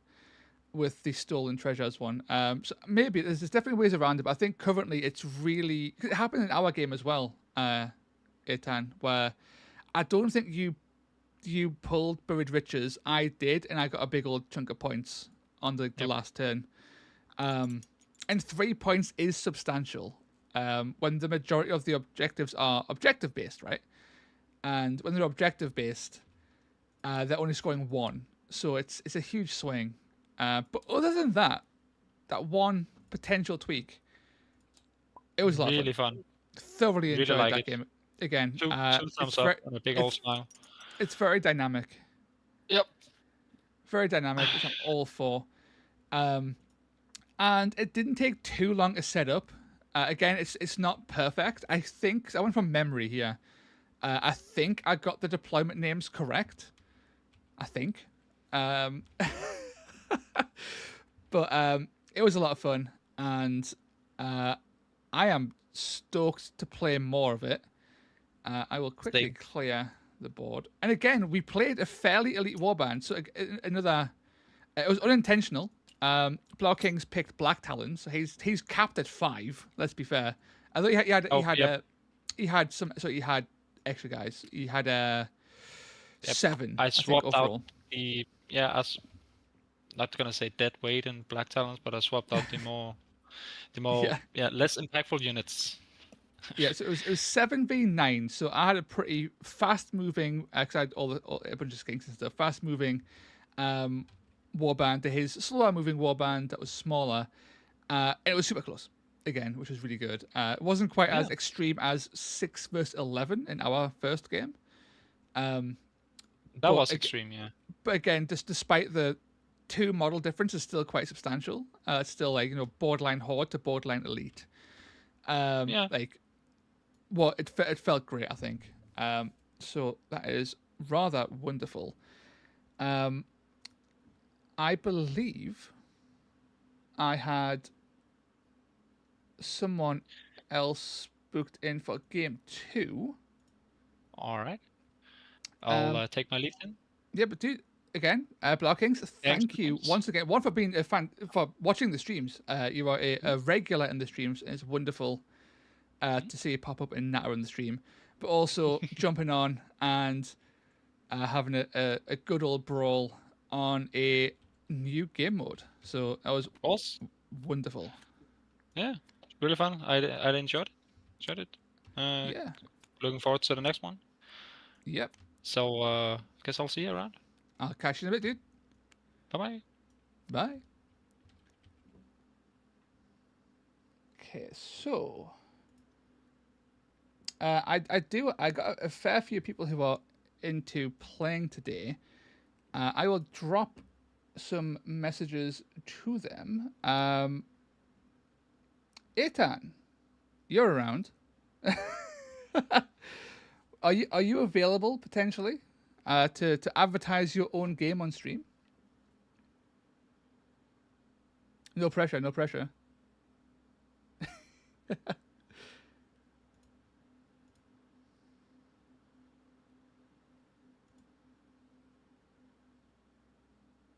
Right, so assuming Eitan is still here. Unfortunately, no. That's a shame. I really enjoy the game mode. Nice and fresh. It is very fresh. I still really enjoy it myself. That's still that's fair. That's fair. I was editing battle reports might not seem like as a time-consuming thing. It's one of the most time-consuming things you can do. It's absolutely insane. Right. So let's. How do you message people on frickin' Discord? Like, am I that useless that I can't figure it out?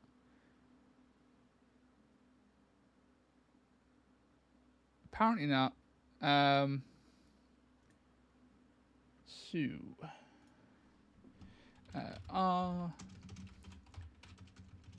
you around? Cool. So I've played Seraphon this last game, and I really enjoyed Seraphon. That was a lot of fun. not having a slan, I think, is always like a bit spooky with Seraphon because they enjoy their slans a little bit too much. But I thought that this was pretty good. Are there any lists that people, or warbands that people would like me to play for game 2? Because I am on my in the off season after UK Games Expo, I am happy to play practically anything. So any funky stuff you've got lined up or a warband that you would like to see, let me know, and I will give that a good old play on the next game. I am just throwing out my tendrils once more.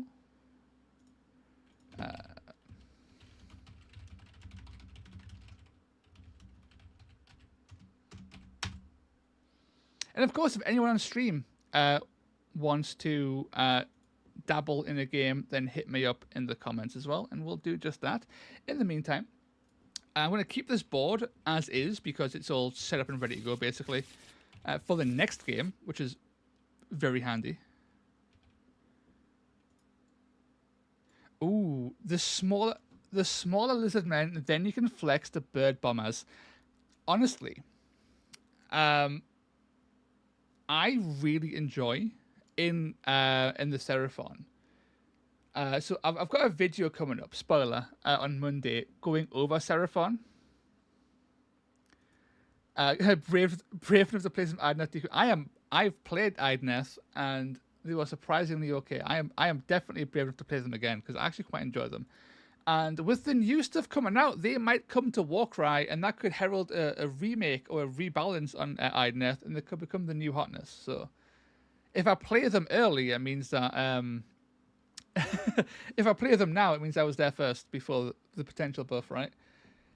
Oh, Cities of Sigmar Darkling Coven. Okay, that's two spicy elf actions. Is it is it the stream of the elf again? Quite possibly. Well then. So I'm actually a big fan of Ripodactyl Chiefs and Ripodactyl Rider Alphas, and to a lesser extent, Pterodon Chiefs. And less so the Pterodon Riders Alphas. And the reason for that is that they're pretty cheap at 235 points. Fly 10, toughness 4, 25 wounds, 4424 is actually an okay profile for flying in and blending chaff. Importantly, they have access to Cold-Blooded Commander, so specifically for like pinpoint hitting chaff and squishy things, which they are more than capable of doing. They can fly in, kill a guy, and then use their Cold-Blooded Commander to get out. They've also got voracious appetite, do some burst damage. Pterodon Chiefs losing a toughness for 5 points and losing voracious appetite, but gaining the ability to, I think they're getting +3 move, right? So they go from movement 12 to comically movement 15, I think. Lead on high. Add 3 to the fighter's move characteristic. So they've got a movement 15, which is unnecessarily high. Not gonna lie, I'm not as big of a fan. I think for how I like to use them, I think the Ripodactyl Chief is probably the toughness 4 really helps, and moving 10's fast enough. You can go the Alpha. You lose 5 wounds, which is a big drop in defenses. But I think there's an awful lot in practice, in theory at least. They do compete with the Saurus Scar Veteran on Cold One. I forgot to move it over. Hang on. Silly me.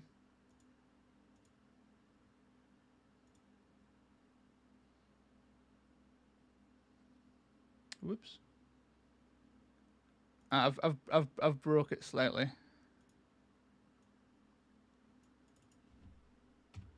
I fixed it. We've fixed it, lads. This whole time I've been referencing this screen here, and then not actually using it on stream like an absolute fool. So yeah, the Ripodactyls are really cool. The Pterodon Chief's fine. I don't like Pterodon Rider Alphas because they are They lose an attack, and that's the big hit to their damage output. I think it's just not worth the points decrease, frankly. But they also compete with the rather amazing Saurus Scar veterans on Cold Ones. For 215 points, these guys are outstanding. Like, possibly the best value cavalry in the whole game. 4424 with Tearing Bite, movement 7, toughness 5, 28 wounds is absolutely bonkers. And you compare these guys, right? For 215, they blow the Agrodons out the water across the board. They are insane compared to any of the Agrodons. So 215, the Agrodon Lancers have less wounds, less toughness. They are slightly faster. And their attack increase is not that great, right? You get a little bit of a buff to damage or crits in some places. But it's not really worth the 30 to 40 point increase, which is wild. And then, of course, the Scar Veteran's 80 points more expensive. And as good as he is, 80 points is a big ask. And then if you go down a peg and you go to the Agrodon's unhero variants, they're not that much cheaper, and they are so much worse, right? So Agrodons are more expensive and don't give you enough for that increase in points, or they are cheaper but they lose way too much to be worth taking. So for 20 points cheaper, you lose an attack, you lose a toughness, you lose 8 wounds. You gain a damage and no one cares, right? They've got all the same abilities. The Agrodon Lancers aren't heroes, of course, so they lose out on Cold Blood Commander, which is humongously beneficial on any cavalry piece. So I am a firm believer that Agrodons across the board are just not worth taking, with the exception of the Scar Veteran, who is still overpriced. For 295 points, this guy is incredibly expensive.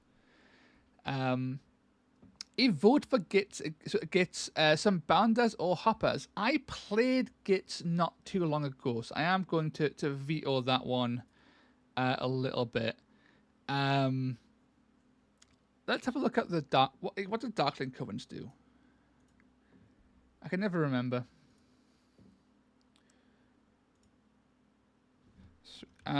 Awesome. We have our game 2 opponent has arrived. Sweet. Recording booth.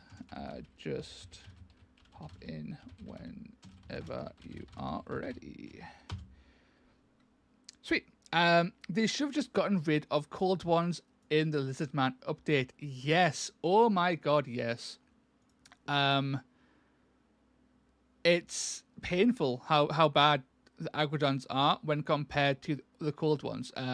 So I need to show this again. So I showed off the Scar Veteran, okay, who is 215. Just to add even more insult to Agrodons, the Saurus Scar, as the Saurus Knight Alpha, is 20 points cheaper than the Scar Veteran, and is almost as good. 4425, 25 wounds, T4, already better than, again, the Agrodons. He is a lot slower, at only movement 6. But, like, this guy's insane. Again, for his points, absolutely bonkers. Hunters for one sheet with Pterodons. Put your money where your mouth is. Okay. That's a call out right there. All right, here we go. Okay. What's the Hunter's battle trait, by the way? After deployment, each player whose warband has a trait can pick a friendly fighter from each battle group that is on the battlefield. One at a time, remove them from the battlefield and pick a different battle group. Interesting.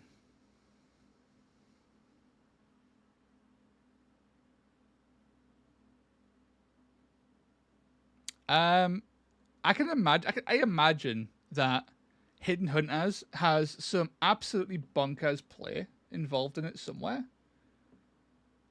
I do not know where, frankly. Joe has joined the chat. Joe, hello. Good day. I'm on push to talk, so. Could you give us a little word so I can just check the dials and the audio? I can. Beautiful. So the dials have been adjusted. We're all good to go. The password is Warcry TTS, and the password is 123. You can hop in to the lobby, and we're good to go. But yeah, the battle trait I feel like there's potential play somewhere in there, like for some mad lad, but I don't really think that it's all that good, frankly. If it didn't have to be deployed, then you could move stuff out of undeployed. Yes, that would be really good, actually. Yeah, like pulling things out of your turn 2 and putting your turn 1 is actually pretty good. So I am not staying all in faction with this because I don't really see the point. When the battle trait's so underwhelming, I don't think it really matters. So we need some Terror Wings. So at least one. We need a Hornblower. What if we take 2?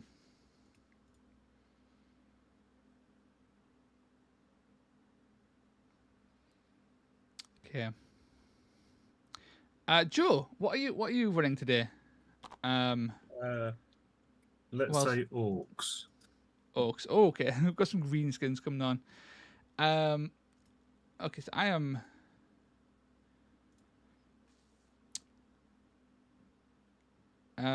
What we're doing? So 2 Pterodons, an Alpha with club, a Hornblower.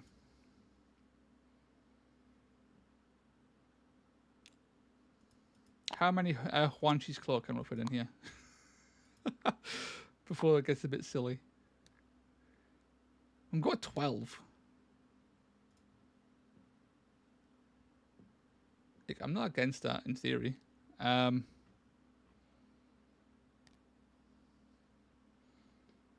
That's all in faction.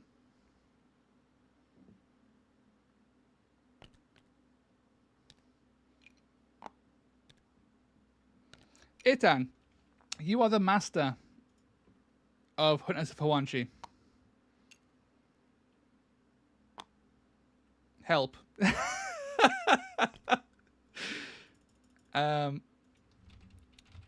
I go like classic Itan, take a Calthea.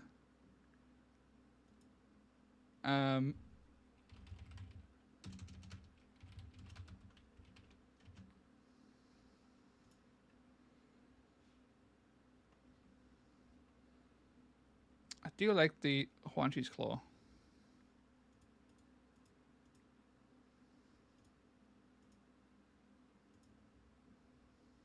$11. That'll do. We've nailed it. Nice. Right, so let's see what we are up against. So we are against Iron Jaws. Iron Jaws with Cruel Boy allies. Nice. We've got a Auric Megaboss, Boggle-Eye, Shank, Manok, Ardboy, Brugit, Rager. Okay, that's kind of spicy. Whole bunch of orcs. A whole bunch of orcs. All the greenskins. Goblins, big orcs, medium orcs, little orcs. I have not picked a colour, apparently. I now have a colour. So, Badoosh. My warband is very simple. It is Calthea Zandaya and her army of skinks. It's a whole bunch of skinks. To put my money where my mouth was, I also have a Dupe Boy and a Terror Wing that I am going to use, apparently, to cause some havoc at some point. Yes. Okay, interesting. Yeah. I wish that the Hornblower didn't have the Hunters of Hawanchi requirement, so it could then use it on Sireni and Stephania. That is pretty interesting. I'd actually really make it a solid pick. Actually, then you are entirely right.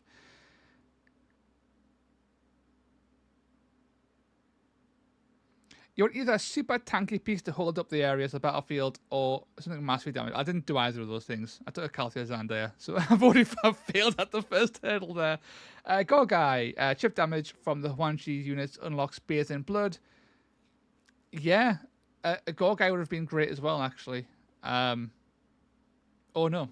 I think a Gorgai would have actually been fantastic. But I think with Calthea, it'll give us so much mobility, even more mobility than we already have. I think it would be an interesting. We'll give it a go, I guess. We have 20 points left over. Where's the Achillean King? Achillean Kings, man. Like, I ran them for a little bit. With what they're called, the Vulcan Flame Seekers, and they're fun, but they don't have the damage output. They are so wet and noodly. It's kind of insulting. how just noodly they are in the end. Let's like just plonk something like that. There you go. It's probably fine. Probably fine. It might not be fine. We'll wing it. We'll go with that though. Sweet. So, Joe. Yeah. I don't know if you're aware, but Off Meta Musings created a whole new game mode. Out of nowhere, and then released it out into the world. Right. So, we're going to be dabbling with that today, if that's okay with you. Yeah. So how it works is there are 5 objectives, and they operate exactly like any objective does in like Ferocious Gnarlwood. So you get 1 point for holding 1, 1 point for holding 2, and 1 point for holding more. However, you also have a little deck of cards, and you'll be drawing up to 3 cards per turn, and these will have hidden objectives on them that you can complete. So, for example, if I'll pull one of my random ones here. F to flip. For example, if I cut off the head, if I kill your hero, basically, I'll score 2 additional points at the end of the turn, and I would reveal this at the end of the turn. Aha! I have completed my objective. Haha! You are again points. But every card also has an ability or a reaction on the second half. So alternatively, you could just discard the card during your turn and use that effect with the regular restrictions of a reaction or an ability. But you would then lose the points on the card. It would be discarded, never to be seen again.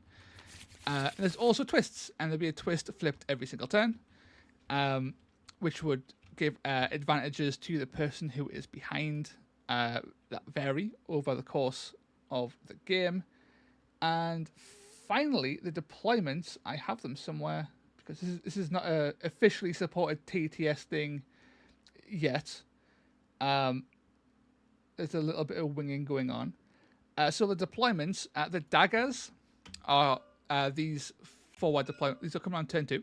So I'll put a little 2 next to them. Those are your daggers. The shield is in the center. Yeah. And the hammers are in our corners. So this would be my dagger, shield, and hammer. And these would be yours over here.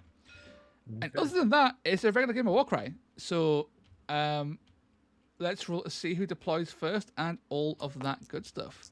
I get a 6. Strong start. I hope to continue rolling just as well. So you can deploy first. Oh, okay. I'll change it. I'll change the terrain. So I ran this last time. So I'll quickly. So dagger's coming on second turn. Yeah, daggers come on second. I'm just going to delete all this terrain quickly and then spawn in a new one. There was a crash in the game as well, so I've got to do it manually. No. I'll spawn in a new set. Oops.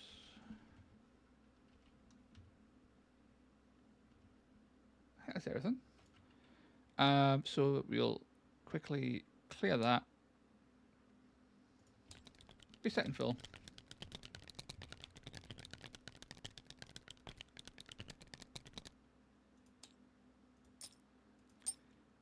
Get some good terrain. Why not? Let's go.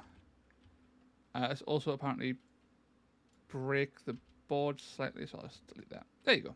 Fixed. Terrain. Let's go. Cool. So, because the objectives, these are little deployments that you can just turn them on to show how where you can deploy. So we have as shields first. So our central deployments are our first ones here.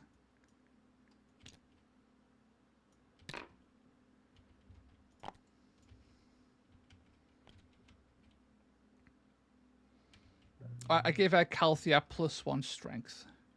Yeah, I've got +1 strength on this guy and +1 crit on the Rager. Oh yes, reset points also.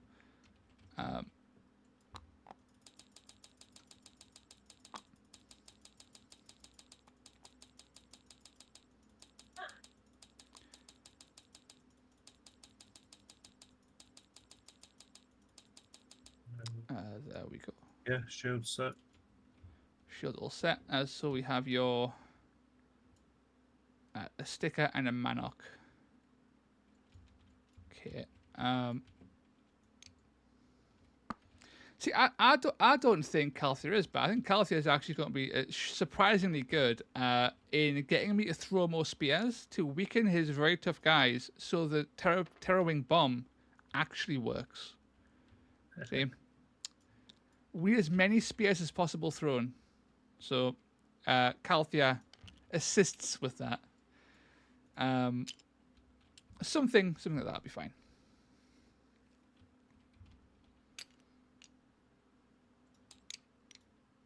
And then our hammers. Oh, all Huanchi's claws, apparently.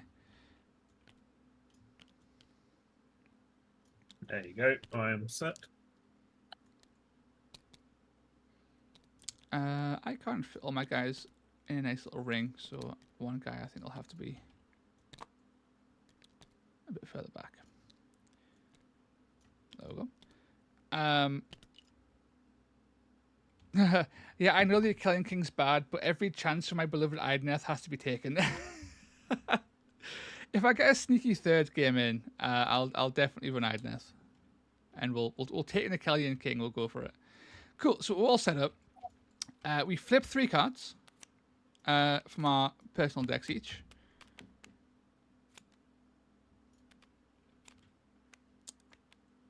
And then we flip a twist. So the twist is if you're tied, so we're tied. So we both pick one objective, and we will score 1 additional point if we hold that objective, basically. So we both get to pick an objective to be extra special for 1 turn. I guess I'll pick Nagendra, since I'm right next to it with a giant horde of skinks. That would make sense. Sweet. And then we roll for initiative as per usual. I get error in the script, so I will do that a little reroll. I get a triple and a 3 singles, which is interesting. 2 doubles and 2 singles. So I have the initiative. I don't actually know what my abilities are beyond Terror Wing Bomb, which is not on the board currently, so it's not particularly useful. Oh, and Venom Weapons. Okay. Hill Bolus. Okay. I'll just bank.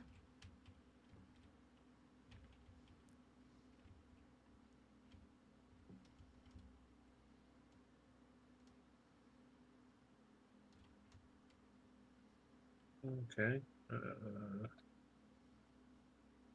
Yeah, I'll stick with 2 doubles. Yeah. There you get initiative. I have initiative. You can take the first activation, good sir. It's my Thank gift you to very you.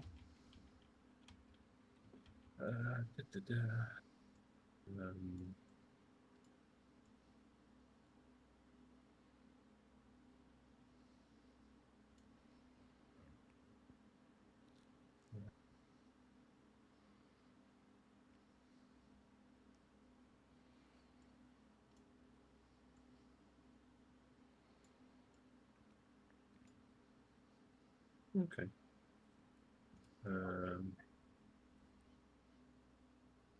Right.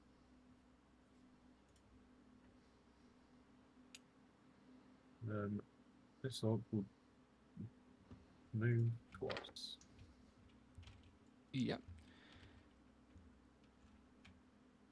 This iron jaw sticker will move twice. I will do the gentlemanly thing. I'll wait, which I hate doing. I hate playing big warbands because like you're incentivized to wait, and it really bugs us. And the rager will go.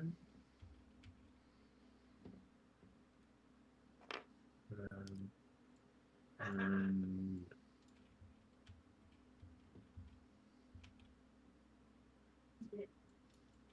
come on, I can do this.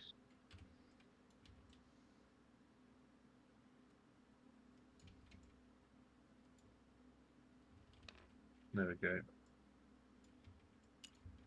Okay, so I'm dedicated now. So the Huanchi's Claw. It's got to move up 6 ish. You are currently largely locked behind here. 3. I mean, you could charge, but you wouldn't be able to get in range, I guess. Monarch is too slow. Yeah, I'm going to go here. I'm going to throw a spear at the Brute Rager. Hitting you on Strength 3. Crazy. Hitting you on 5 still, but Strength 3 is like much higher than I thought it would be. Hit on 5s, 2 dice. Javelin! That's 4 damage. Off to a good start. Good start. So chat, if I can get the Terror Wing to kill the Brute Rager, Aitan has to apologize, make an apology video for the slander against Terror Wings. Confirmed. It's not really slander, is it? Like, they are awful. They are terrible. My argument was that they're not as bad as people make out. They are not good, but they're not as bad as people say, in my opinion. Mm-hmm. And I am always right in my echo chamber, so that's how that works. I'm going to throw another javelin at this Brute Rager. He's marked for death. More javelins. It's happening. That's another 4 damage. Mm-hmm. Aitan, is this why you play Hunter Sawandri? Is because rolling 6s is just, it's disgustingly good. Yeah. So I will use this card. Yep. Using the command on it. Oh no.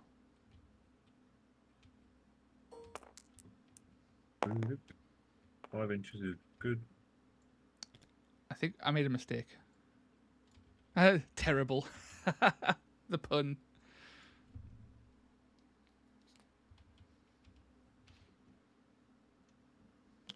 Good.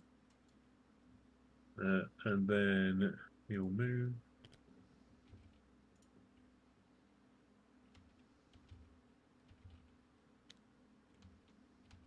And hit one of these guys. Yeah. Say this one. Yep. Strength 5. I'm guessing toughness 3. 3. Yeah. These guys have a shield. Extra burly. Oh no. He's very dead. 14. Okay, I underestimated the ability to move for free. Oh no. That's fair. It's pretty strong. So I'm not actually in range to swing, which is unfortunate, but I'm going to send Calthea in regardless. So she is going to move, double move to here to get in, to get into range for next turn. She'll pop coordinated strike. So up to 3 models within 9. Sadly, one of those guys are dead. Gets to make a move action. So, or an attack action. So this guy will attack into Manok because he's right there. Hit on 5s. For nothing. And this guy gets to move for free. I think I'm still kind of like dedicated to this bit here over here actually. He'll get a free move action. Can I get? I can get in range and still get an objective, but I can't see you from here, which is unfortunate. So instead, I will throw a javelin into Manok the Cunning. Can you? I can't Is it because no minimum? I can't because it's Calthea's turn. So I can't because it's actually Calthea's turn. I did a free move, so that's Calthea done.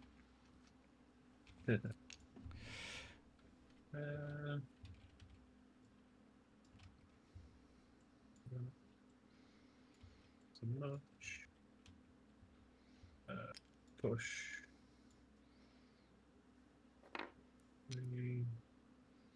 I think my inner Flameseeker player has come out already because I'm like, oh, I'll move really aggressively with my made of paper and no damage skinks, as if I'm playing dwarfs, and then I'm going to spend a double to have an extra inch movement on that orc.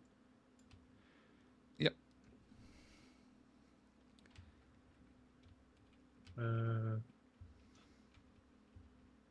Okay, yeah. That's me done, I think. Yep. I'll go with this claw that hasn't done anything yet. He'll just throw 2 spears into Manok. Yeah.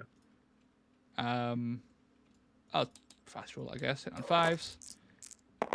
It's 4 damage.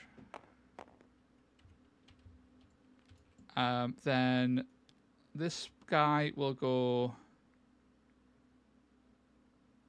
to here. This guy will run up 12 to here. This guy will run up 12 ish to here. This guy will move to there. Sorted. So that's all the skinks done. So for objectives, I score the middle because I've got 3 guys there, I believe. I score down here, and I score here. Cool. And you score those 2.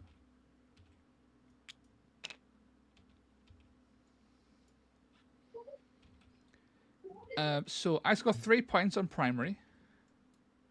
Yeah. You score 2. We both score 1 point on the twist, though. Do you have any battle cards that you managed to complete? This one. Yeah. Yep. That's 2 additional points for you. Bonk, bonk. I can't even remember which ones I've got, so no. Also no. Yes, I complete this one. So I control the Dracothian dais, which is the central objective. So I score an additional point for that. So when all's said and done, we are tied on at the end of turn 1. Going into turn 2, and our reinforcements come on. You can choose to discard any cards you don't want from your hand, and then you draw back up to 3. So I'm gonna probably keep mine. No, I'm going to discard 1. I'll draw 2.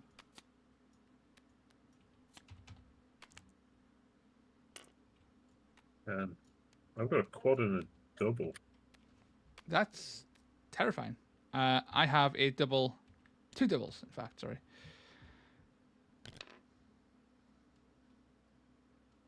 Interesting. I'll make a triple.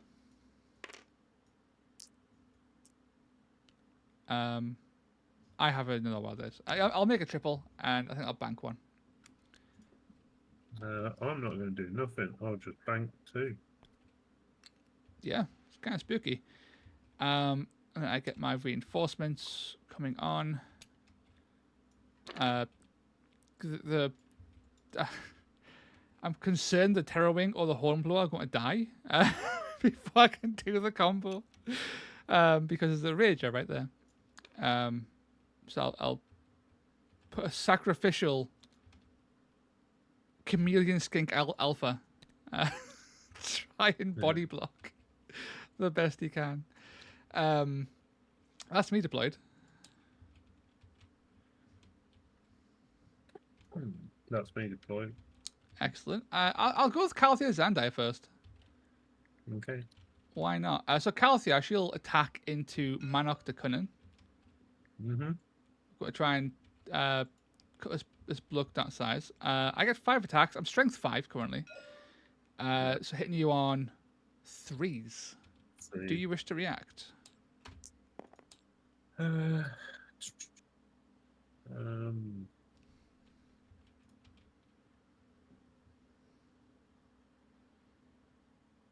I will do one. I'll counter this first one. No, actually, no, I won't. I won't. No. Okay.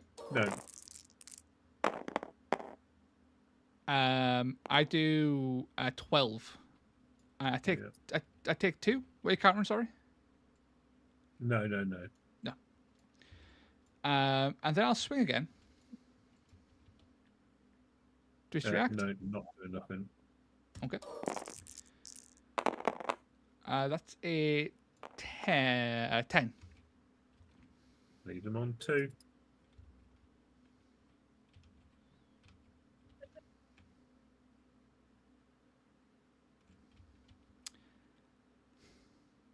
I think he's got to go next. I'm debating if I should use my ability or not. Okay. Because of the spirit of this warband, I will not use coordinated strike. I will end my turn there, I think. I don't think I've got any other abilities I can do on a double that are like worth doing with her. Oh, actually, potentially. Do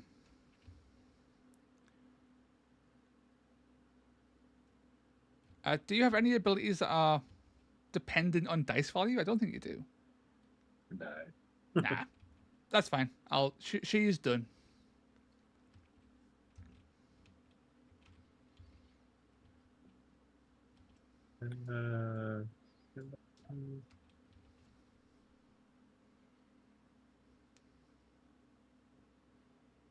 Right.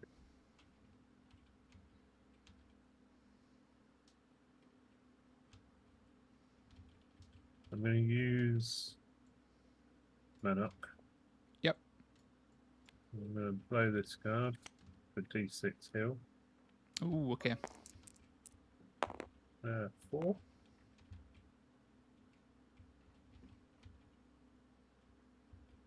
And then he will spend a double for venom encrusted weapons. Yep. And punch the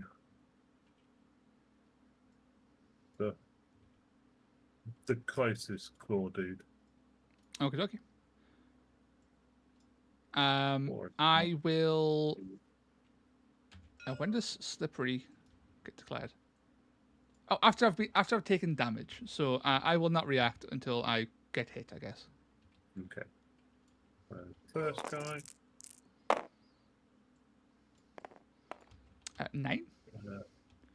Yeah, 9. So I'll use slippery. So I've got 1 wound left. I get to make a free disengage action. Cool. So my boy will just go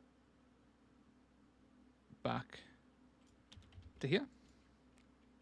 Then I'll hit the other one. You'd have to hit Calthea because she's in engagement and this guy's out. Oh, yeah, she's closer. Yeah, do that then. Maybe hit on 4s because she's a bit tougher. Yeah, that's only 3. 3, so I'm down to, I think, 22. Okie dokie. My Terror Wing will go next, I think. And we'll fly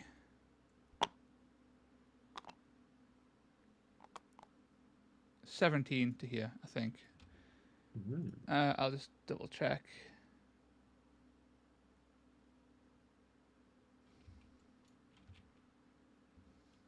Yeah, that's fine. He'll run up to there and just wait. Well, end his turn.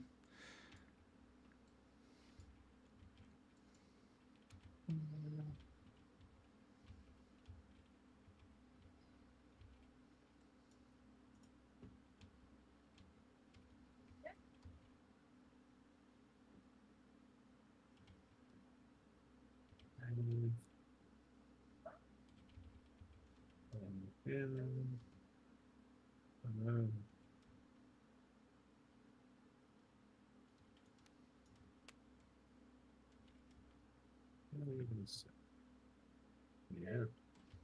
I'll go with the Brute Rager. He's Yep. going to move 4.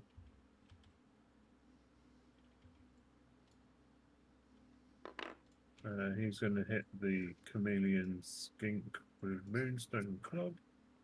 Yeah, I'll use counter. Because the FAQ, you can't disengage if you're not engaged. Yeah. So previously you could have run away from that, but you can no longer do that.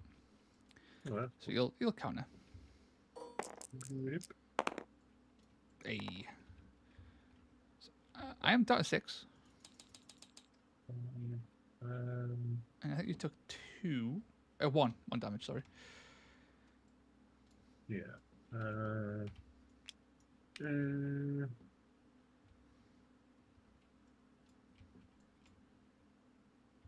I think he's done. Okay. My Hornblower is going to go. Go 8. And then 4. And then use Call of the Hunt. I can pick a friendly terror wing within 9 inches. Yep. It gets to make a free move action. If it ends within 1 inch of an enemy, I do dice value damage. Cool. So, Kakar, he flies in, and he does 6 flat damage to Manok and kills him. Yeah. I expect the apology video by Monday, Eitan. You know he's just unsubscribed. He's unsubscribed.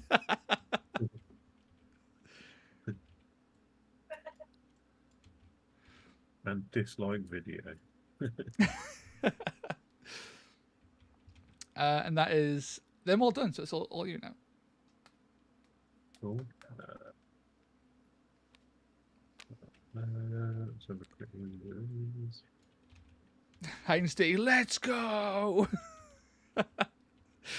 Doug, yes, it's time. Terrorwing meta incoming. Confirmed OP. No one gets that many triples. Manok, it only took a 230-point Calthea Zandaya, 2 75-point Huntwanchi's Claws, a 65-point Chameleon, and a 90-point Terror Wing to kill Manok. It was only like 500 points of models. And 2 triples to do it. That's good value, right? Sounds bad.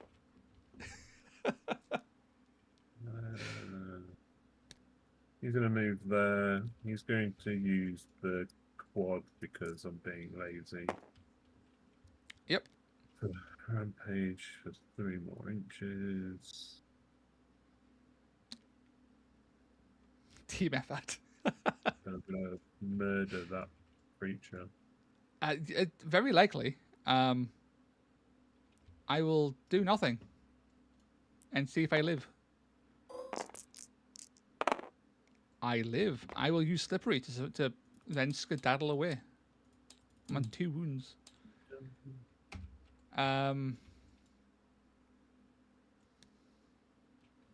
Let's not move towards the rest of you guys.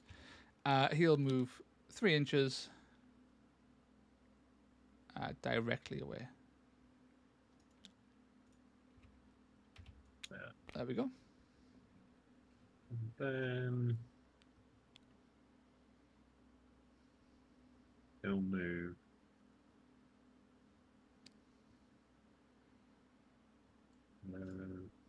Done. fair. That's fair. Um.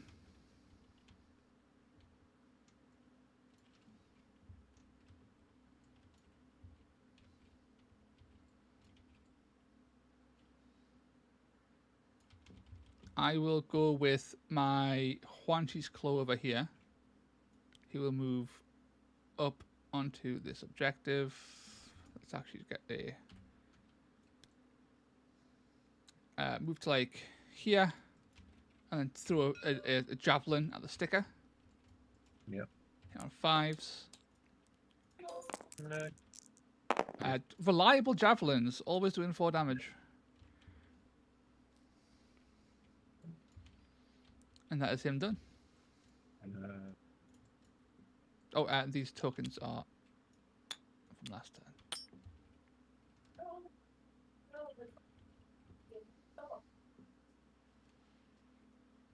Double move.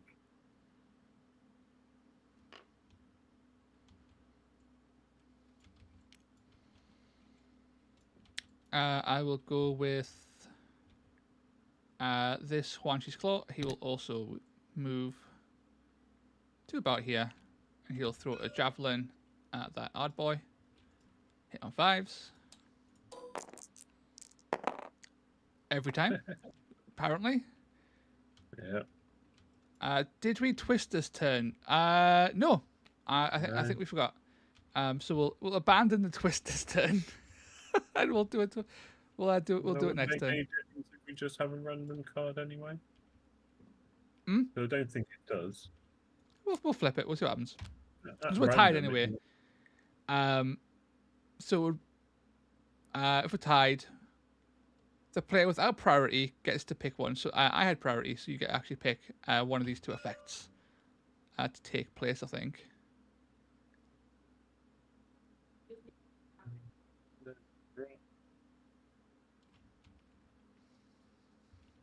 Thank you, Blockings, because I forgot to twist last turn, last game as well. I think it was on turn 2 as well. Again.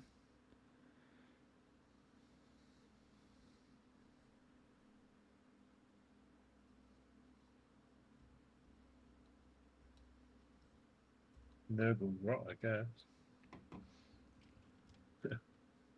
Yeah, I'm.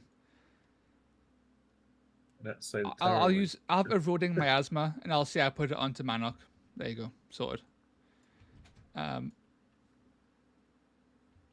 Yeah, we forgot as well. We did. I think it's your turn.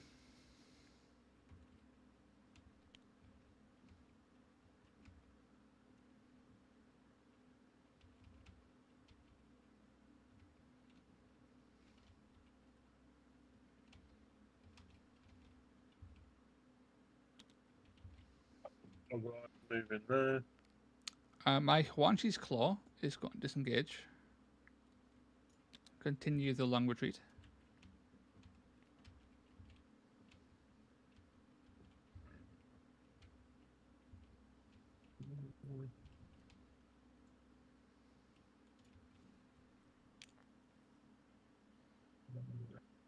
Yes. Good night.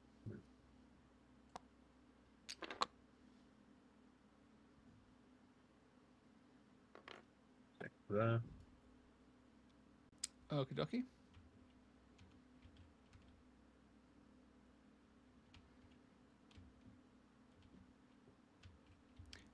My Chameleon Skink Alpha will disengage. And just continue to avoid death. This hard boy sticker is going to potent terroring twice. Yep. Hit me on 3s because I am made of paper. Okay. Yep, go for it. Wow. Take Terrorwing. what? Confirmed. Broken. Terrorwing's too powerful. Oh, he's out of range, which is troublesome. This guy here is going to throw a spear into the Ard boy. Hit on 5s. Not a fan. For 1. That's him done.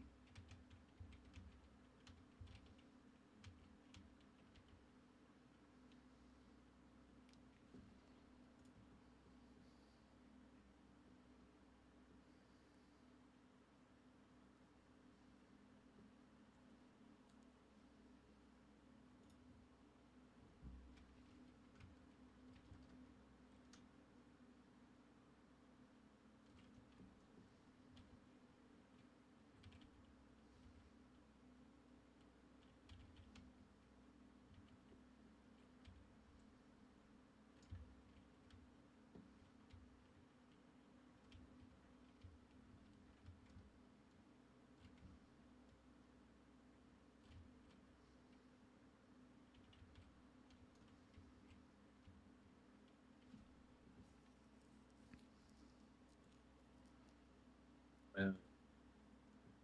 I think you've got a brew get left. I think that's it. Very good.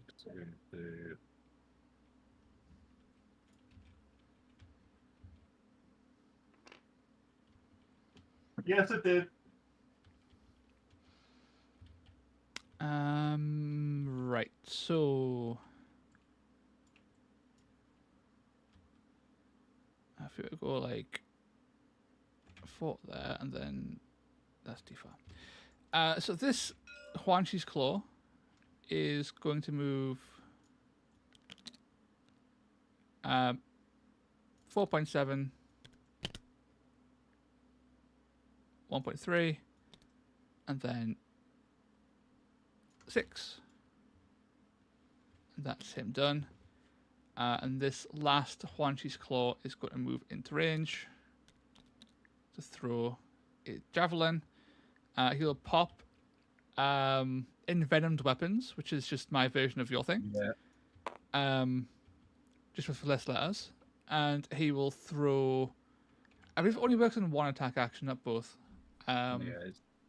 The next one. So I'm hitting on 5 still, but it's 2 5 damage, so it's slightly more damaging. And that's 7. So that does it. So damn. There we go. These javelins have been brutal. And that's him done, and that's me completely done. So I nab this one. But you nab the back one there. So I score 3-2 again on the primary. Yeah. Do you have any cards that scored? This one scores another one on this one. Yep. So that's a point there. I scored. I get a kill. So I get a point for that one. And I also get a take without warning. Right. So if I take a control of an objective, but the models that do it don't attack when doing it, that's how I succeed. Yeah. So that guy just walking there was enough. Yeah. So I get 2 points overall for that, taking a slight lead. And I have 1 unclaimed objective. Do you want to discard any of your cards? Or No, I'm happy with them. Yep, we draw back up to 3. We get a new twist. Not forget this time.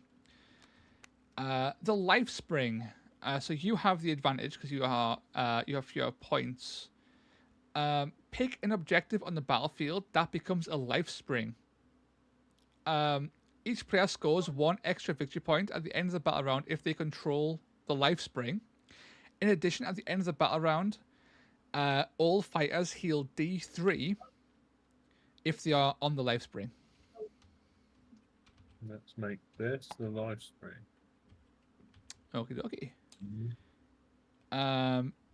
Let's have a re-roll for initiative. I'll quickly just check my new cards.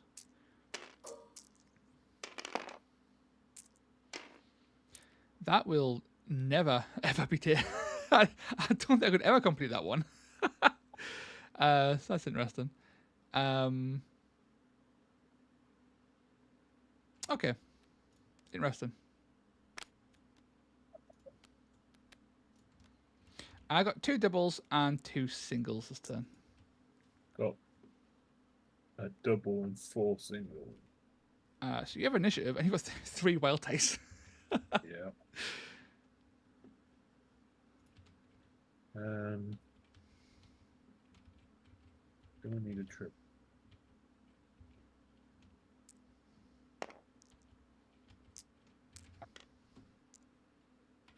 I'm going all out.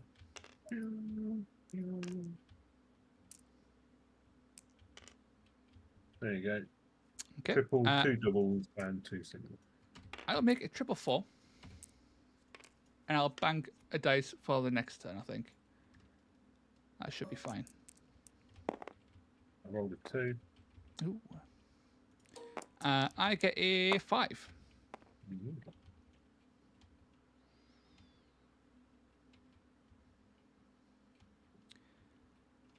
So my Huanchi's Claw over here is going to throw a javelin into Shank. What's that? Hitting you on 5s. 5 damage. Hot damn.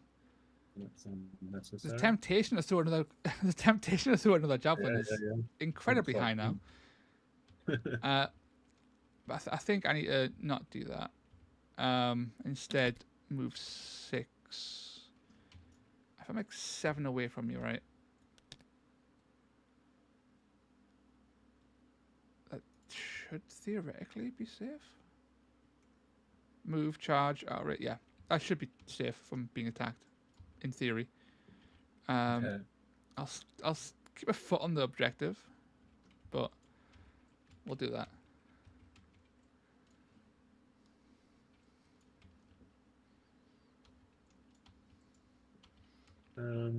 Brugit's gonna go, I think. Yep. He's going to put +3 attacks on the Rager. Oh lord. Okay. Oh no. And then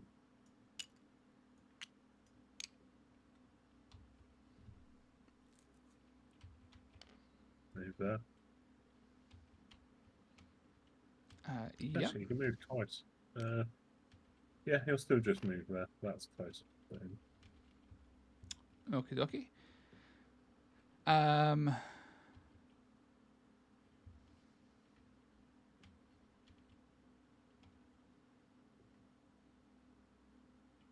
This alpha is going to go 6.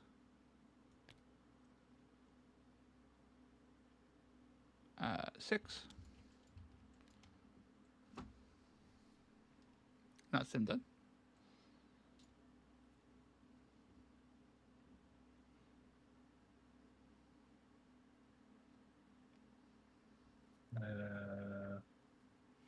Shank will wait.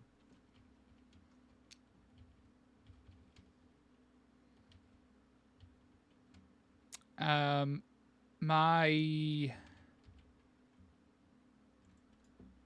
this Huanchi's Claw will go.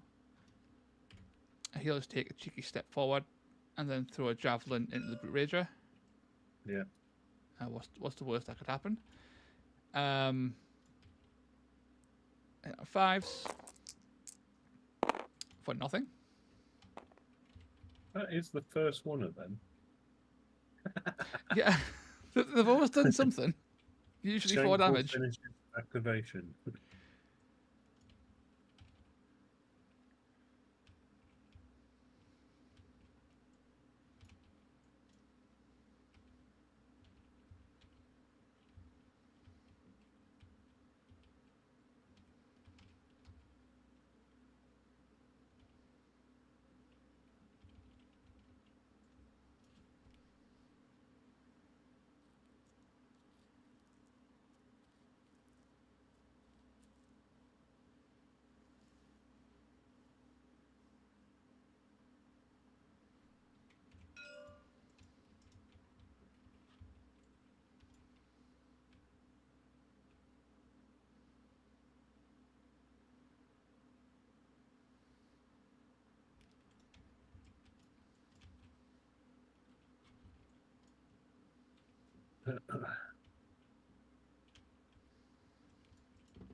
I've definitely come to the conclusion that I can see why Eitan loves hordes and why he liked hunting Sawanchi, because they're fast and they're hardy, and when you when you roll sixes, the damages are pretty good. But I can't find much enjoyment in hordes beyond maybe Royal Beast Flares, because their damage output is tied to like movement and getting big old clumps of guys to surround one guy, really, as opposed to just like rolling sixes when you're throwing javelins, I guess. I believe it's Yogo. I can't remember. Yeah, I threw a javelin, right? Yeah, so it's Yogo. Yeah. Sorry. What am I doing? I will like them as well with those crits. Yeah, I know, right? When you only roll sixes, they're great. This card forward for a D6 move for free. Yep. 3 inches. Otherwise, it's paper flying in the wind. Sometimes as a paper cut. Yep, I can imagine if you're not rolling sixes, they're pretty painful to exist with.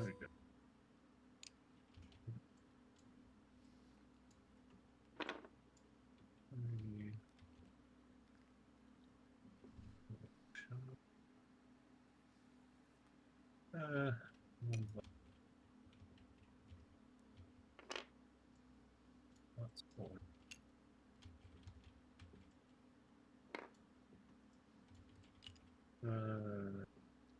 Taking this way.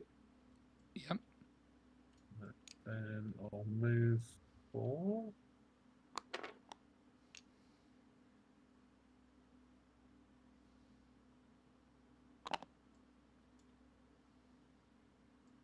And then he will charge.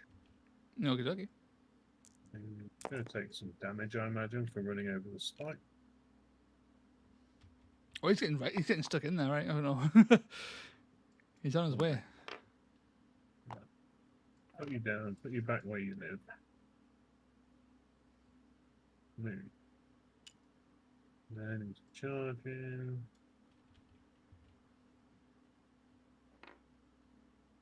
To there. Yep. And he's going to hit the lady. Sure. You take D6 damage from the spiky terrain, though. I'll let you roll that. Bada bish, bada bish. That's a whole 3. Okay. So you get 2 attacks. Hitting on... 5 attack. Of course, you've been Brugid. Hitting on 3s. Hot damn, okay. It's going to hurt. Oh dear. Or not. Or not, sure. Well, Take 6. I'll give it playing now. I'm down 16. Done. Okay, so the Terror Wing's going to go. Mm. He's going to attack into the Rager, hitting on 5s. 1 and 3 damage.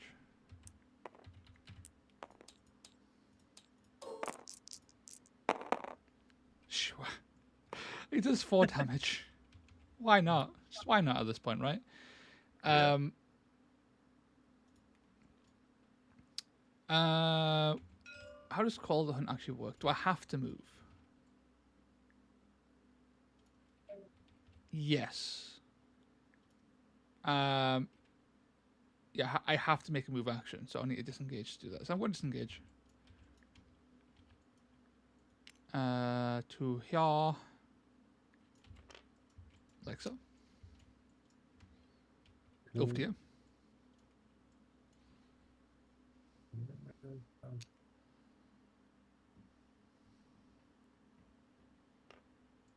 There you go. That awful move there.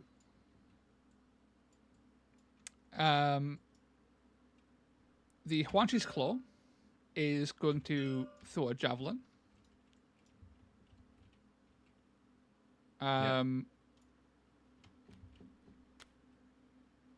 With Envenom's weapon. So hit you on 5s, and I get +1 damage and +1 crit. So that's 2 damage. On the Rager? On the Rager, yeah, sorry. And I'll do it again, but I don't get the damage buff this time. For nothing. And that is that claw done.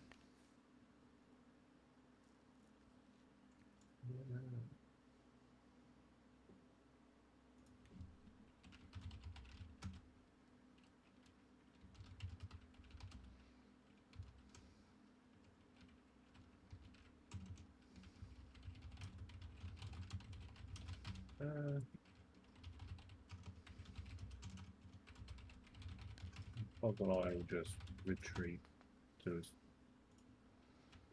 the safest distance you can. Yep. Brave old Boggle Eye. This wounded guy is going to throw a javelin into the Rager. Yeah. Hit on 5s. That's 1 damage. And then I'll throw it again.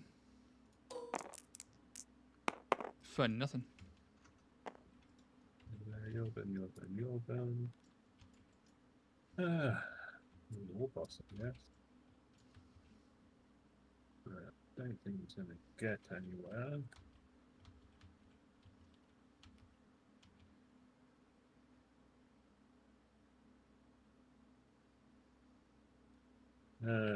He'll wog for what it's worth. And move 4 to there.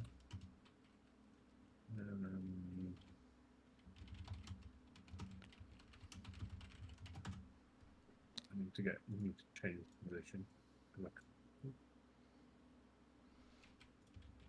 Okie dokie. Far. No. That's not the way.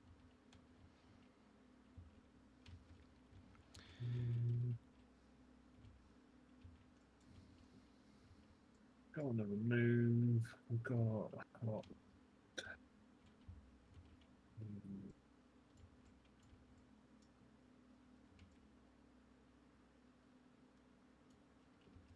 Maybe I'm still going, No, sorry. I think I've got to go back.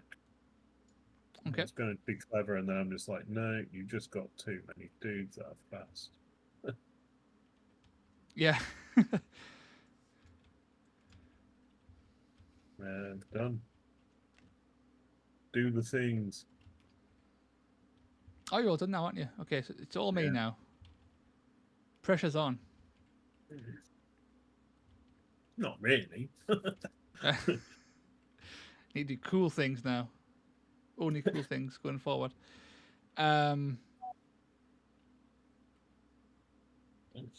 Okay, so the hornblower is going to blow the horn on the terror wing. So I get a move action, and if I end within 1 inch, I do dice value damage. So that'd be 4 in this case. So the terror wing is going to go 10, fly this way, and do the 4 on him. Then the chameleon is going to run 12 over to here. Calthea is going to swing into the Rager, hitting on 3s. Yeah. 5 dice, hitting on 3s.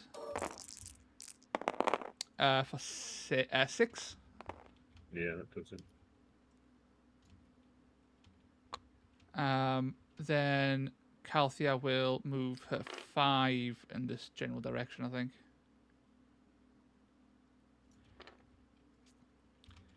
I've got a bunch of skinks left, so let's try and be cheeky and kill Shank.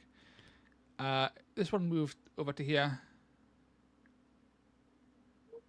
and throw a harpoon, a javelin into Shank, hit on 5s. Mm-hmm. For nothing. Gets away with it.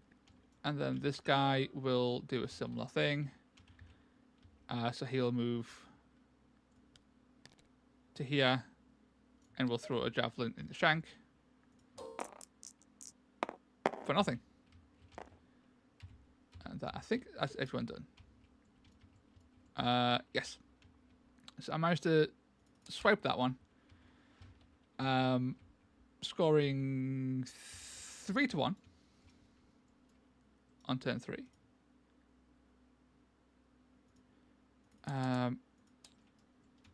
There you get 1 for the twist, and these all heal D3 because of the life spring. No, it's only Shane. So he'll be happy for it. And then any battle tactics, you get a score now as well.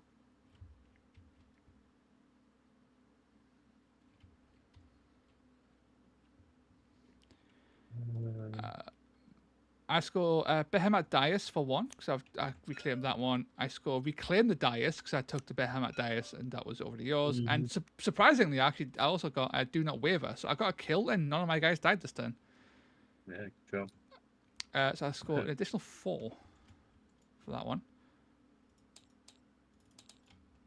Did you score any of yours? No. No, I could have got another one from if I didn't take the move, and Right. I thought the move was worth it. it ended up not being. Yeah. The whiff that came afterwards. Yeah. So we draw up to 3 again. You can discard any cards that you don't want, and then we get a new twist.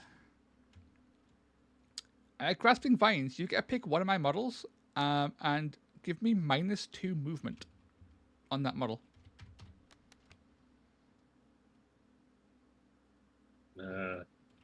Again, it doesn't really matter. I guess the Stormcast lady. Yes, she is down to movement 2. 3, sorry. Movement 3.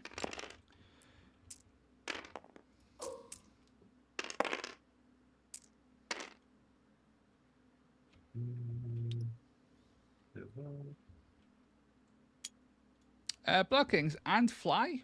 Who has Fly? Oh, minus Fly. Is that what Grasping Vines does? Oh, yeah. So if you want to take Fly off my Terror Wing, you could actually put on Terror Wing to take away his Fly, I believe. No. He's too shit to bother with. I have a triple and 3 singles. Yes, you have you have initiative currently.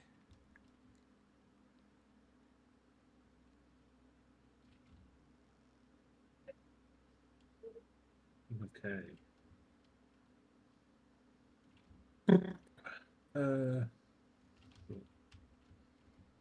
That's awful. Well, I'll have a double 6 for it. 3 singles.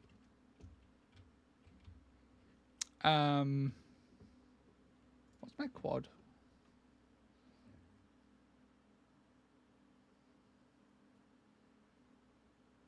It's not great. It's with pretty pants.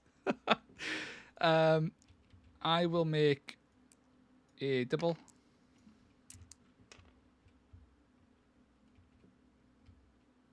And I will try and take initiative. I'll tie it up. Get a 2. You have initiative. Oh, right. I kind of got to go first. Okay, no, apparently my thing's fantastic. It's 2 free moves or 2 disengages. Okay, yeah, okay, fair enough. For the raw movement, being able to go, 24 inches on a random guy is actually pretty good. I see your point. I'm going to give a treasure to a guy. No reason. No reason at all. No reason. Yep. So he's been slowed as well because of the treasure. So he's a slow boy.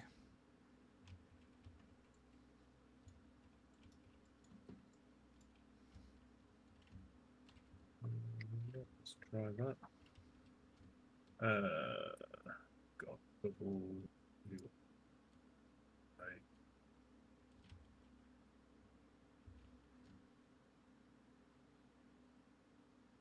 So I will move the big orc.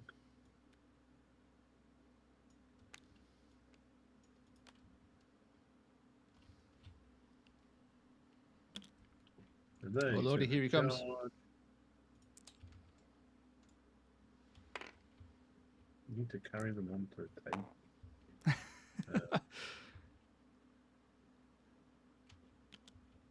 Charge there and hit that one. Yep. I can't use slippery because I've got a treasure, so I can't disengage. So I'm stuck there. I'll tank it. 8. I am down to 2.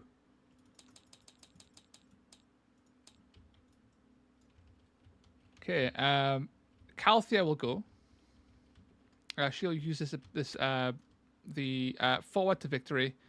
I get a bonus move action of up to D6. So Calthea gets to move 1 whole inch. Let's go. As she stumbles an inch forward. Orc's gonna react. Yep. The Bruget's gonna move.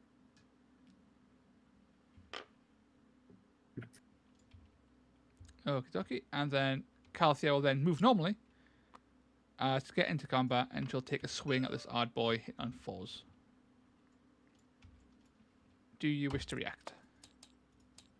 I'll counter. Yep. I do 6 and I take 4 in return. And that's Calthea done. What's the word?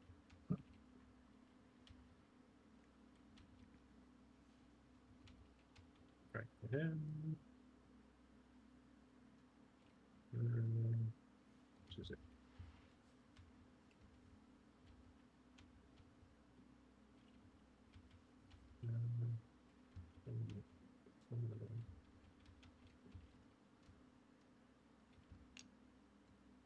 Jangle double move.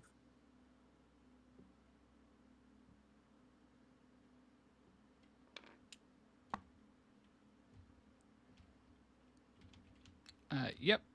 The Terror Wing will attack into the odd boy. Mm-hmm. Hit on 5s. Do you wish to react? Can't.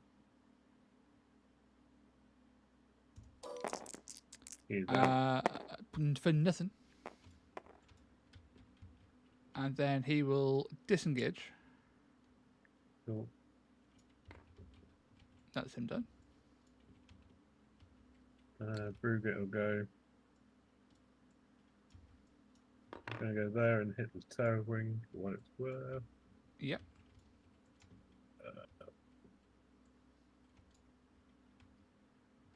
What attack? He's got a mighty ladle. Yeah. I'm guessing it's toughness 3. I believe it's toughness 3. Yeah, toughness 3. Boom, nothing.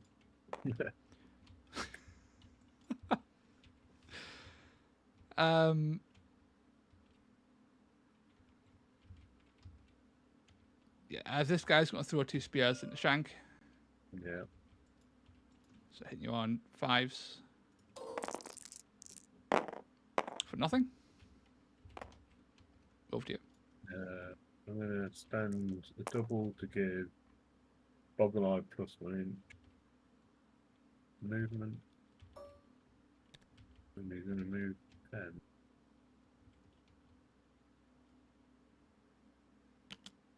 Yep. Move. Done. on you. This hunter is going to go 6 to here, and then throw a javelin in the shank. Yeah. He'll even use envenomed weapons to be a bit spicy. That is 5. Yeah, gone. Same done. This guy will just throw 4 spears at the mega boss. Yeah. For 5. And then it's just movement, right? So, yeah, I guess Diesel just move down here. He'll move up there. He'll go down here. That's basically it, really. Yeah. So I steal that at the end. Yeah. I gain 2 with that and gain 2 with that as well. So 7 overall. Did you score anyone? Yeah. Any of yours? I don't think so. Like, I couldn't kill a skink. Yeah. If I killed the skink, I got 3.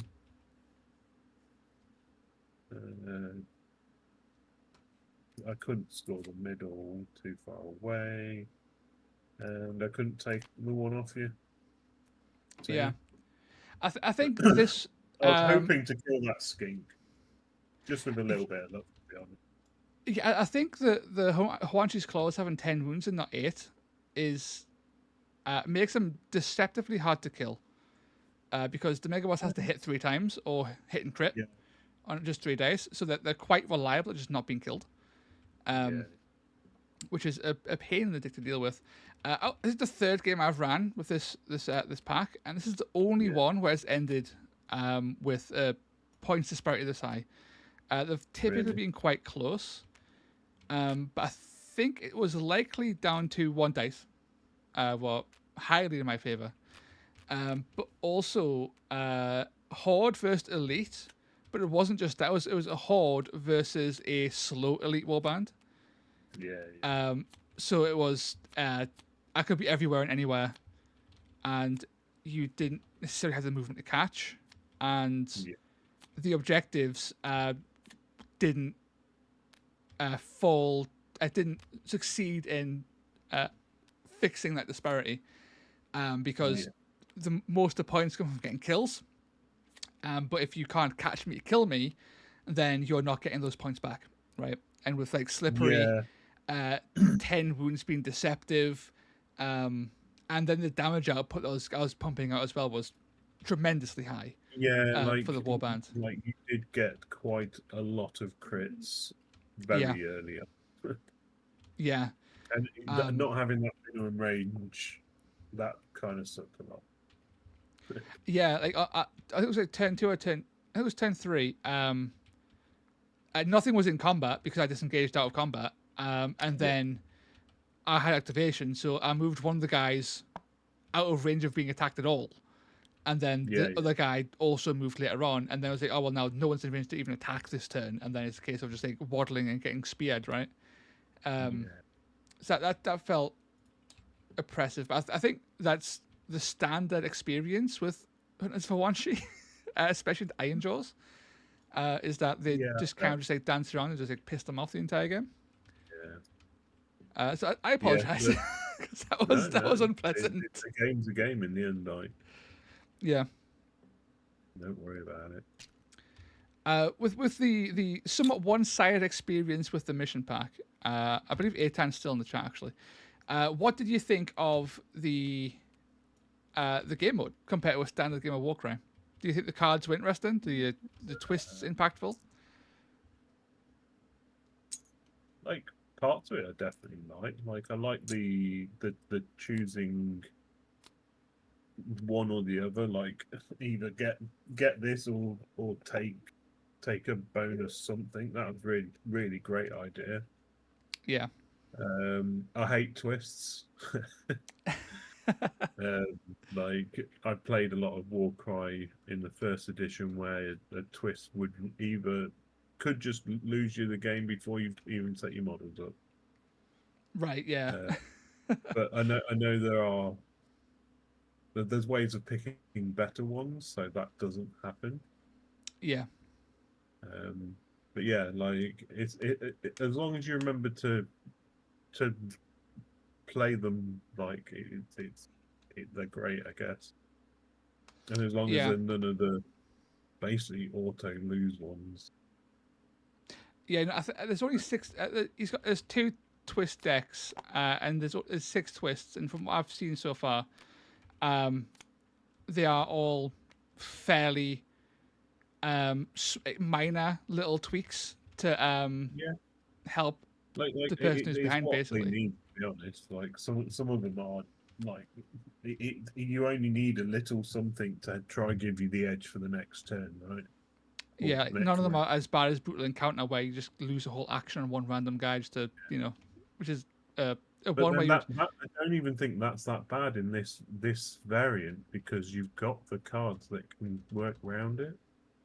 Yeah. Like with the additional free moves and stuff like that. Like I don't think losing an activation on a model is so bad when you've got cards that give you free movement. Yeah. No, I agree. I agree with that. I think, like with any Warcry, it's the forever issue with Warcry is that movement is incredibly powerful, right? Like movement is so powerful, Like, and efficient damage profiles and models like Iron Jaws. I think this game really showed that the disparity between an objective centric pack where it's always objectives. It's always these 5 objectives or a different variation of these objectives placed in different places. But because it's always the core is objective based, that large, fast moving hordes have such a large advantage, and especially Hunters for Warcry going into a slow moving warband, there's not really much they can do to catch you unless you were tailoring your list specifically for this kind of thing and taking fastings to counteract them. the thing is, like, it's hard to put the fast things into that sort of a list. Yeah, Like, Iron Jaws do struggle with that. Yeah, like I played a lot of Dark Oath, and I was having to take stuff like Slick Slash to get the speed. Yeah. I know there were models that could move stuff around, but the stuff they're moving around weren't doing anything other than moving. Yeah. So you're having to take a bit of range and a bit of something that'll point and click and do some damage outside of the faction. Yeah. But yeah. It's I think like fast hordes are going to forever be a bit of an issue. Yeah, I think you've got in one way or another. I think. And they're a weird thing to try and tech into as well. Yeah. Like I could even like not taking Calthea. Like Calthea was just like, oh, she's got that triple, which is always powerful, which is quite expensive. I could like drop her for like any order ally in the game who are substantially more powerful in combat, for example, and tankier, and then have the same warband and like a massively damaging melee threat. It can annihilate a prime or something, right?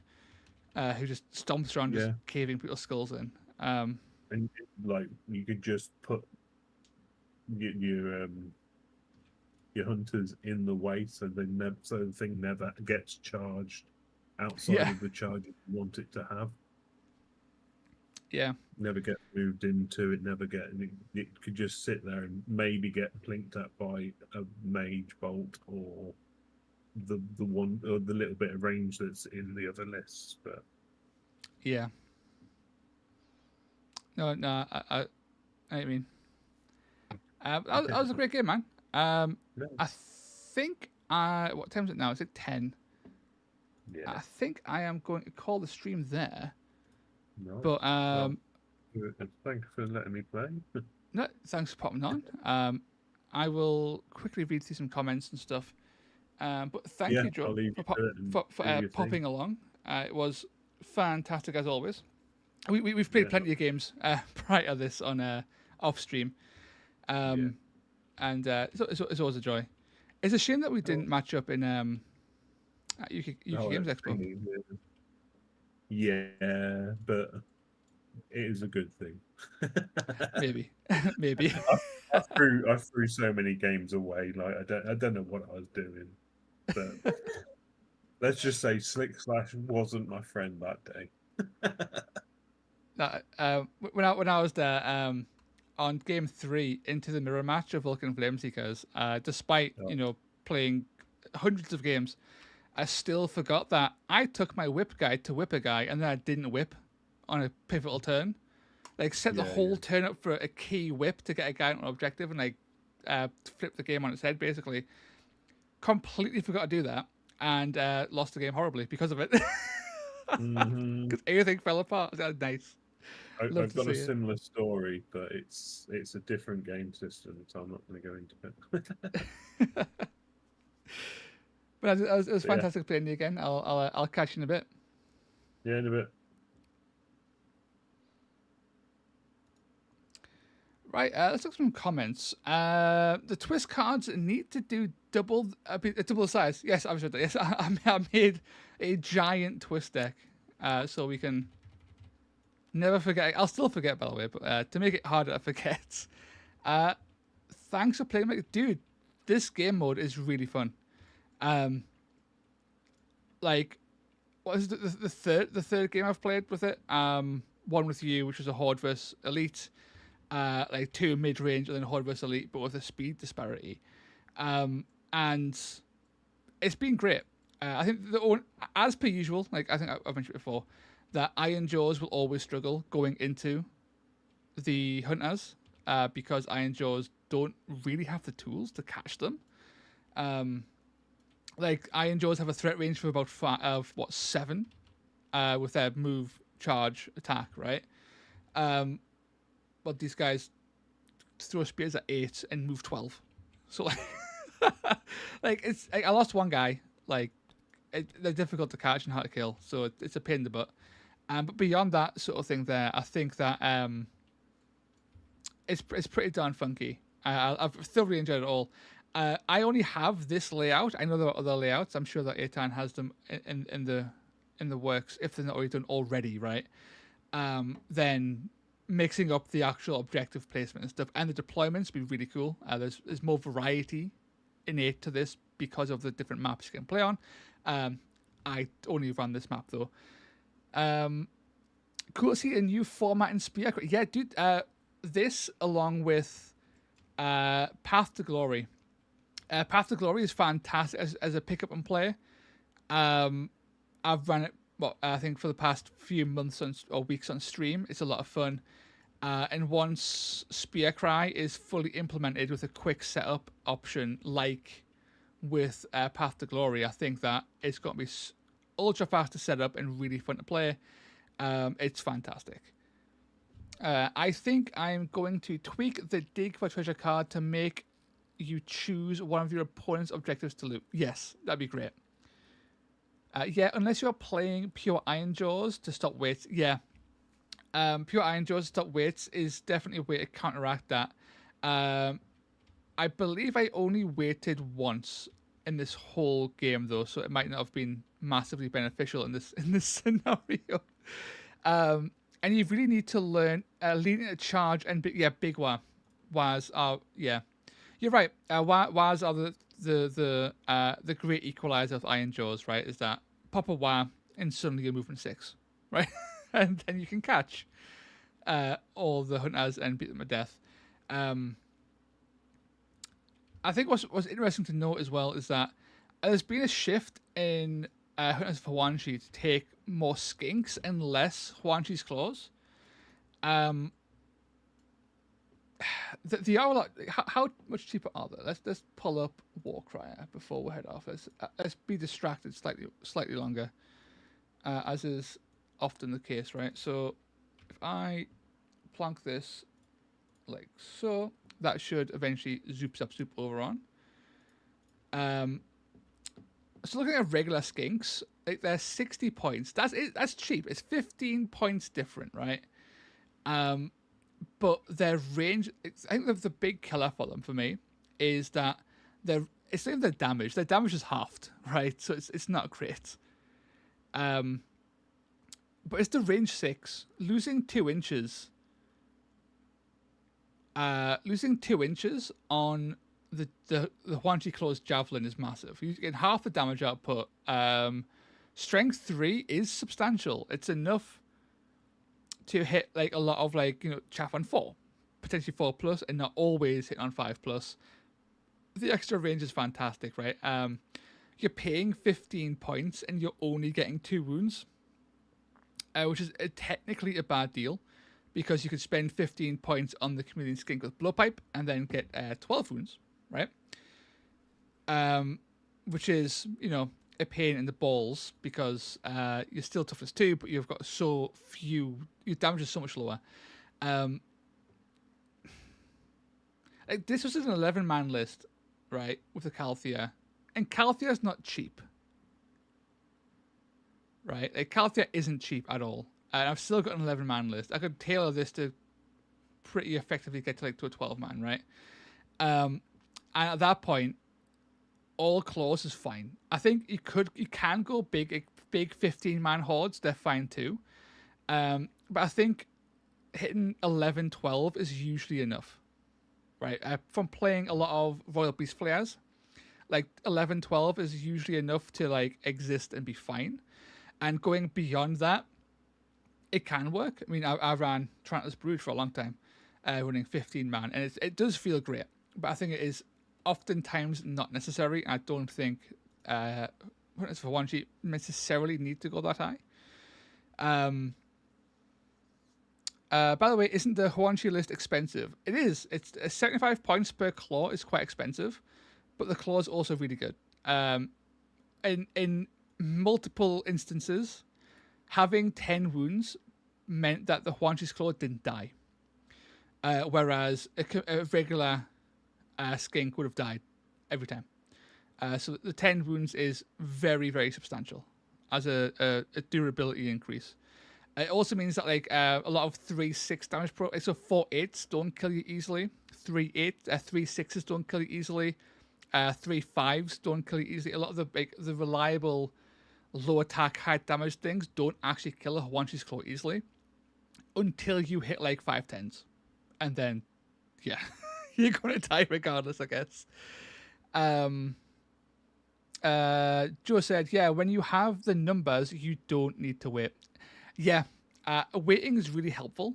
A lot of big hordes like to wait, but when you have a big enough horde, waiting becomes nice, but not a necessity at all. Yeah, you need to convert all of the you only get one Huanchi's Claw, you need to convert them all, which is a pain in the dick as well, I guess. Although I think recalling off Meta's video was buy some Blood Bowl skinks, you get plenty of headdresses to convert them all up quite easily.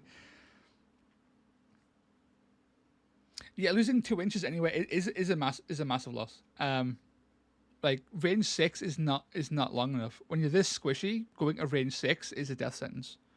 That puts you into so many threat ranges of even a basic movement 4 guy with spear could just move and stab you. A guy who's a movement 4 guy without a spear can use a rush and stab you. Iron Jaws can charge you. There's so many things that range 6 means that you're just not doing enough. And of course, losing 2 crit damage is very substantial. The question is the Terror Wing worth it with the Hornblower? And in that game, it killed a Manok. It got the last hit on a Manok. And honestly, I still think it's worth it. So it wasn't efficient to use it when I had a Calthea, because popping the triple on Calthea is likely more damage than the flat damage I would get from Call of the Hunt, right? So I think these two clash horribly together. However, doing the flat 6 damage on Manok to kill in a warband that doesn't have reliable damage, I think was actually quite substantial, and it did save activations. Potentially many activations. Just to go, cool, I've got 666, just knock off the 6 wounds and kill off Manok at the end. I think was actually quite a substantial thing. Being able to fly the Terror Wing out of activation as well, and fly over and take an objective was quite impactful. Being able to move potentially 30 inches a turn with fly. Yes, it's squishy. Yes, it'll probably die to most things. But it's still like a very fast little tech piece. I don't think that taking one Terror Wing and a Hornblower is a massive blow to your list. And the little bit of tech it adds is quite nice. I think it could add a bit to it. In that game as well, there was a potential to use a Terror Wing to get a last hit on the Rager. I chose not to in the end to do objective stuff. But efficiently killing a Manok and a Rager would have been great, right? So I still stand by the Terror Wing being a surprisingly not as terrible as people think sort of unit. And I would probably take a Terror Wing bomb of it, one Terror Wing and a Hornblower in like any list I would make with Hunt as a Huanchi. I think it opens up enough play that it's worth taking. Not with the Calthea. I think it is completely a waste of time with Calthea. And yeah, the move is great, right? It's a flat 10-inch move, which is fantastic. Whereas pick friendly fire within 9 inches is bearing in mind as well that the skink gets to move up to 12, so that's a 21-inch potential range on this ability to use it. So the Hornblower doesn't necessarily need to be anywhere near the Terror Wing to do it. So it's got a big old range on it. You make a full move action, which is a 10-inch move action, and then do flat dice value damage, which is it's just good. I think Eitan knocked it on the head. If this bit was removed, then Call of the Hunt would actually be a really interesting ability to throw in on something like Sephania or Doing Claw. Or even, hilariously, potentially even Spinefin, right? All the weird Idoneth beasts become surprisingly interesting if Call of the Hunt gets to work on other things that aren't locked to Hunt as a Huanchi. It also means you could potentially use it on any other beasts. I don't think any other beasts apart from Grotbiter, right? Grotbiter and Rat Spike potentially could use it as well. There's a few little beasts, common beasts in order you could take that become quite decent when you can do a free move action, right? Long live Idoneth. Always. Idoneth are great. Like, they're not the terrible. Like, I'm lying through my teeth. They're terrible. But Idoneth, oh my god, Balthus. You can't ally Balthus, sadly. Balthus is a Order of Azir non-hero, and they are not Bladeborn, sadly. You can't take a Balthus. If you could Call the Hunt Balthus, though, could you imagine the raw power that little Chad would exude in every game? Insane. Broken. Beyond broken. Idoneth, legitimately though, Idoneth's got a real buff. Their battle trait is actually really good. I'm going to call up another really good battle trait that's underrated in a second. Because they were mentioned earlier. I'm going to talk about it whilst I'm rambling. Power of the Tides is fantastic. It's a really good thematic battle trait. It could be better, to be fair. It could cover other weaknesses in them. But all of your whole warband becoming basically movement 6 on rounds 1, round 2 is really good. Just if everyone getting like free rush warband wide, right? Free rush for 2 whole turns on every single model in your warband is really good. That's undeniably fantastic, right? And then on battle rounds 3 and 4, gaining +1 strength is also substantial. In the final turns of the game, having that last little push to bump up your damage to like get those last kills, secure objectives that way, right? That's great. Again, like +1 strength is like half of a double, right? Like there's +1 strength doubles that are like, you know, have attacks tied to them as well, right? So it's like on turn 1, turn 2, you get rush en masse everywhere. On turn 3 and turn 4, you get half a double per model, basically, of value. It's really good. Really, really good. It pairs nice with High Tide. Yes. So High Tide is a bizarre ability. Let's get it.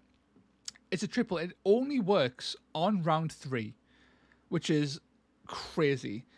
So effect only use ability if it's the 3rd battle round. You get +1 attack, +1 strength to everything within 6 inches. So on turn 3, let's just like, you know, ponder this. On turn 3, your Achillean King becomes a 5 attack, strength 7 guy, right? Kind of bonkers. The Thrall Master, 5-6-2-5 is a good profile to have on turn 3. Even your Chaff, the Marty Thralls, right? 4-6-1-4. You're pushing damage through. Like reliably pushing damage through on all your guys. Like Ishlan Guard go to 5-5-2-4. Great profile. And it's only on turn 3 that you get this. And it is on a triple in addition to their battle trait. But still, it's pretty darn juicy. It's some spice in there, right? Comically, Sephania goes to a 9-5-1-2. Don't underestimate Sephania being an absolute chad. Elithane, you know, 5-6-2-4 or a 4-6-2-4 at 3 inches. It's insane. Oh, and it doesn't turn off for turn 4. Oh, okay, let's have a look. Okay, don't tell Games Workshop.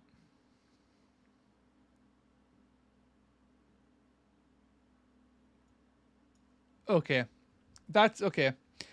Now, historically, this has been FAQ'd to not do this. So, you know, you're completely right. This does not have a deactivation clause. There are several abilities in the game that do not that are intentionally don't turn off after you use them. There's only 2 that I can think of on top of my head. I assume High Tide is an oversight and they just balked the words, because most abilities do come with some kind of turn off clause. This one absolutely does not. It's ambiguous. I wouldn't play it that way.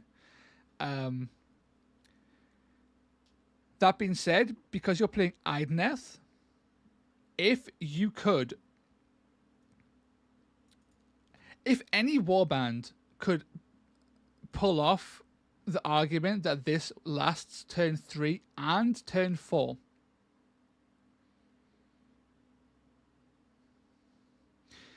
like, I would say it's ambiguous. It's probably not intended, but you're playing Idneth, and I think Idneth are the warband that could be like, you know what, just give us this, right? Like, give me this one little buff, because that actually makes High Tide really good, like really good, and it's also thematic. Thematically, it plays into Power of the Tides, right? Which also lasts turn 3 and turn 4. I would allow it. I would let someone pull rules as written and be like, yeah, do it and turn off. I wouldn't do it, but I would let other people do it to me. most of them are like target fighter's next activation, which carries over between rounds if the fighter has already activated. Yes. So I was thinking of it's a chaos trap, right? Agents of Chaos. It's the ally. Is it? No, it is specifically this guy. Brutal Rage. So this is one of, I think, only 2 abilities that work this way. Okay. I mean, that triple with Sireni in Flame Seekers, I mean, that's hilarious, right? That's kind of hilarious. So the only ability I can think of is Brutal Rage. There was more than one, though. So this is worded as, a fighter can only use this ability if there are 15 or more damage points allocated to them until the end of the battle is the big clause. Until the end of the battle, you gain a benefit, right? Which is really powerful. And what makes this different from High Tide is that it specifically says until the end of the battle, right? And as another example, so before an FAQ, the Questor Soulstorm, I had a video on this. So Face Me Cowards didn't have this line here. It wasn't there. This was added in after the fact, after my video, and I pointed out that Face Me Cowards lasted all game. If you used it at the start of turn 1, it would last until the end of turn 4. And the effect was very powerful. And rules is written, that's how it worked, right? Other ambiguous abilities, whilst I'm here, would be in Death. Under Nighthaunt, they have one as well. So if you go down to the Headsman's Curse, Sharpen. So Sharpen does not have a deactivation clause. So you pick a friendly fighter with the hero rune mark and the Headsman's Curse rune mark within 3 inches, add 2 to the damage points to each critical hit from the next melee attack action. So you could spend all game sharpening the wielder of the blade sword. Okay, and as long as he never attacks, and he waits and doesn't attack, or just moves and doesn't attack, you could spam sharpen twice a turn for 4 turns, right? So that's what 8 instances of +2 damage. So you gain +16 crit damage on the wielder of the blade. He can then fly in and then swing in with his 2 attack, strength 6, 322 sword. In theory. And that's another ambiguous one, but less so, because it has this, right? Like, this implies it does carry over because of it ends at a certain point. So I think High Tide is not intended to work as it carries over on turn 4.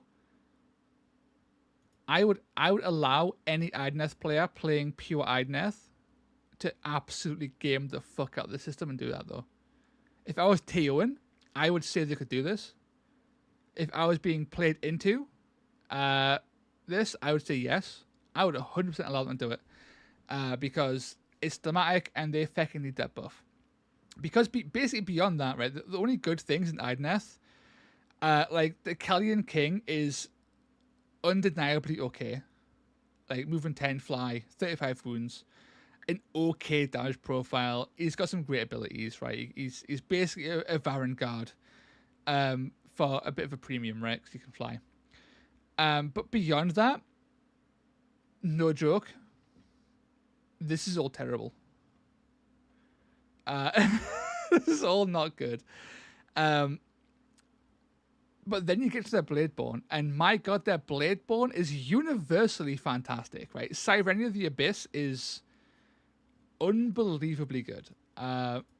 Sirenia is outstanding. Sephania, amazing. These two, less so. Ignore them. I mean, I don't see them winning anything yet, so why not? Heinz D, if anyone asks, War Games on Toast personally allowed it. Yep, you heard it here first. Terror Wings are OP, and Off-Meta Musings confirmed it after being shown evidence, and also High Tide last Soul game. In fact, High Tide, if you use it on turn 3, it'll actually last until your next game continuously, because it doesn't end at all. It just keeps on going across games. Even I endorse that interpretation too. But Cyreni and Stephania are fantastic. Alethea and Rengalaith are less good. I have ran them, and they're not awful. They're not fantastic though. Like, they suffer from elf issues, like not enough wounds, bit too expensive. If these were like 75 points, like if you were to say like, oh, we'll compare these to Huanchi's Claws, right? Yeah, make them 75 points, right? They're slower, they've got more toughness, they've got way less range, they've got more damage output, but it's tighter melee. Whatever, I mean, like, at most 80, right? At 95, a bit too expensive. Elethane, the Ill-Fated as well, fantastic. Elethane is one of the only alliable nets in all of Order, which is like a huge win, right? People don't take them for reasons unknown, but there are like only 2 or 3 nets in all of Order, and Elethane's one of them, and he's pretty good. He's got a lot. 24 wounds is a baffling wound total. I challenge anyone else to find a naturally sitting 24 wound model without blessings, right? Just naturally 24. I can't think of another one. 4424 is fantastic. It's cheap as well. So 4424 is great. He's cheap. He's got a 3424 at 3 inches. That's also good. He's still fast. He's got a net. Doing Claw is surprisingly fun to use. Give him +4 wounds. Sure, he's 125, but he's also like, toughness 6 and a bit of a meme. So like, I quite like Doing Claw. Furin is also not too bad.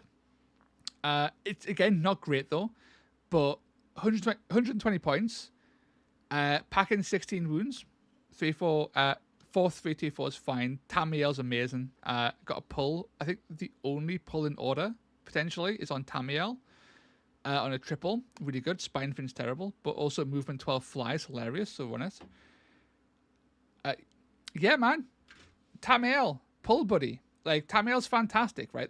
A thing that I advocated for a while, and I still advocate, I just don't do it so loudly because I don't talk about Idleness that much, is for 255 points, you can get one of the only nets in all of Warcry, the only Order nets in Warcry, and the only Order pull. And that's not a bad package. If you want, like, raw support in your warband, this isn't bad. Right, and people pull like Cyreni plus Stephania, and that's more expensive. That's a 10 point more expensive combination that has less raw support. You've got Hammer Tide on Cyreni, that's her only real support. Yeah, she's got a fantastic range profile. Yes, Stephania's a meme, but I would say that Elethane plus Tamiel is equal in value and power to Cyreni of the Abyss and Stephania. Based on warband. Naturally, Cyreni is way better in Vulcan Flameseekers because you have the whip combos. Save Spine Fin for the end to cap objectives. Yes, exactly. I actually ran. So I ran a list. I can't remember what it was now. I'm going to remake it though. It was like Doing Claw, Spine Fin, and Stephania all in one list. It was all the sea creatures. And like Spine Fin's like legit. He's like movement 12 fly is. You can cross the whole board. Like, the board's only like 22. It's only 22 inches along the short edge, right? So you can go the entire width of the board, which is hilarious. I think the wording of Tamiel's pull is worse. Probably, actually. His is also tied to an actual range attack, right? So it's also slightly worse for that as well. Where is it? Riptide Harpoon. This fighter makes a bonus attack action. After attack action, that fighter makes a...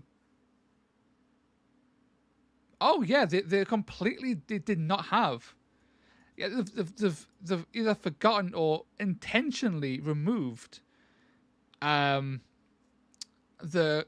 little bit that says you ignore engagement when doing so. That's actually pretty huge. And as well, you have to attack, right? So if they're engaged, you can still attack it in a melee because of he's got a minimum range 0. But yeah, he doesn't need to hit, which is interesting. So you just have to attack, even if he misses, he gets to pull. That's not uncommon. I'm gonna compare this to Untamed Beasts because they've got an almost identical ability in their harpoon. So it's identical to Harpoon Snag, but Harpoon Snag has this extra bit. So when doing so, they can move away from enemy fighters within 1 inches. So I'm going to assume that was intentional. I don't know why they would do that. Honestly, I don't know. That's kind of weird. That is a strange thing about that one there, for sure.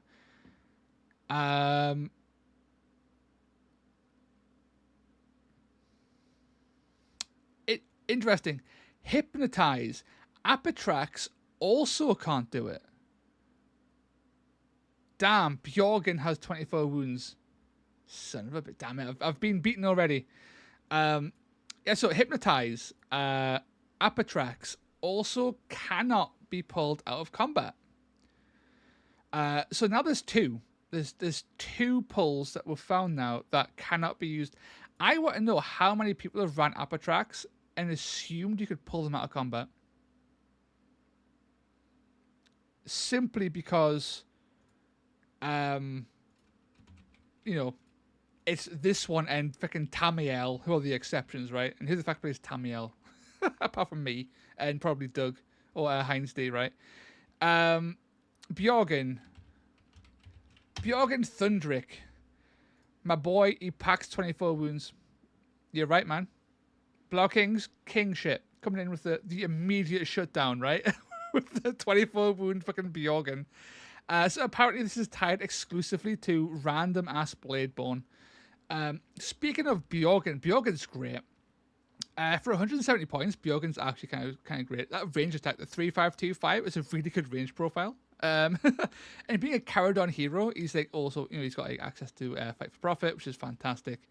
But he also synergizes really well with Enric Einhail because after turn 3, he can just make him fire more, which is just hilarious.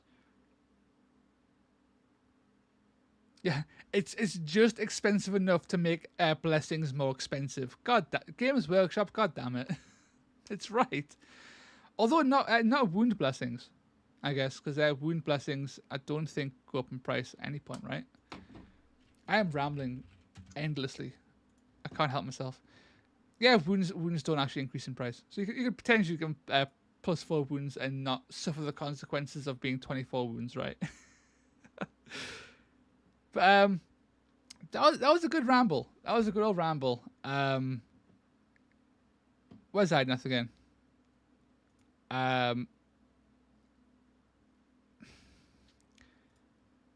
I struggle to think of an Idnath warband that would actually work competitively without taking allies.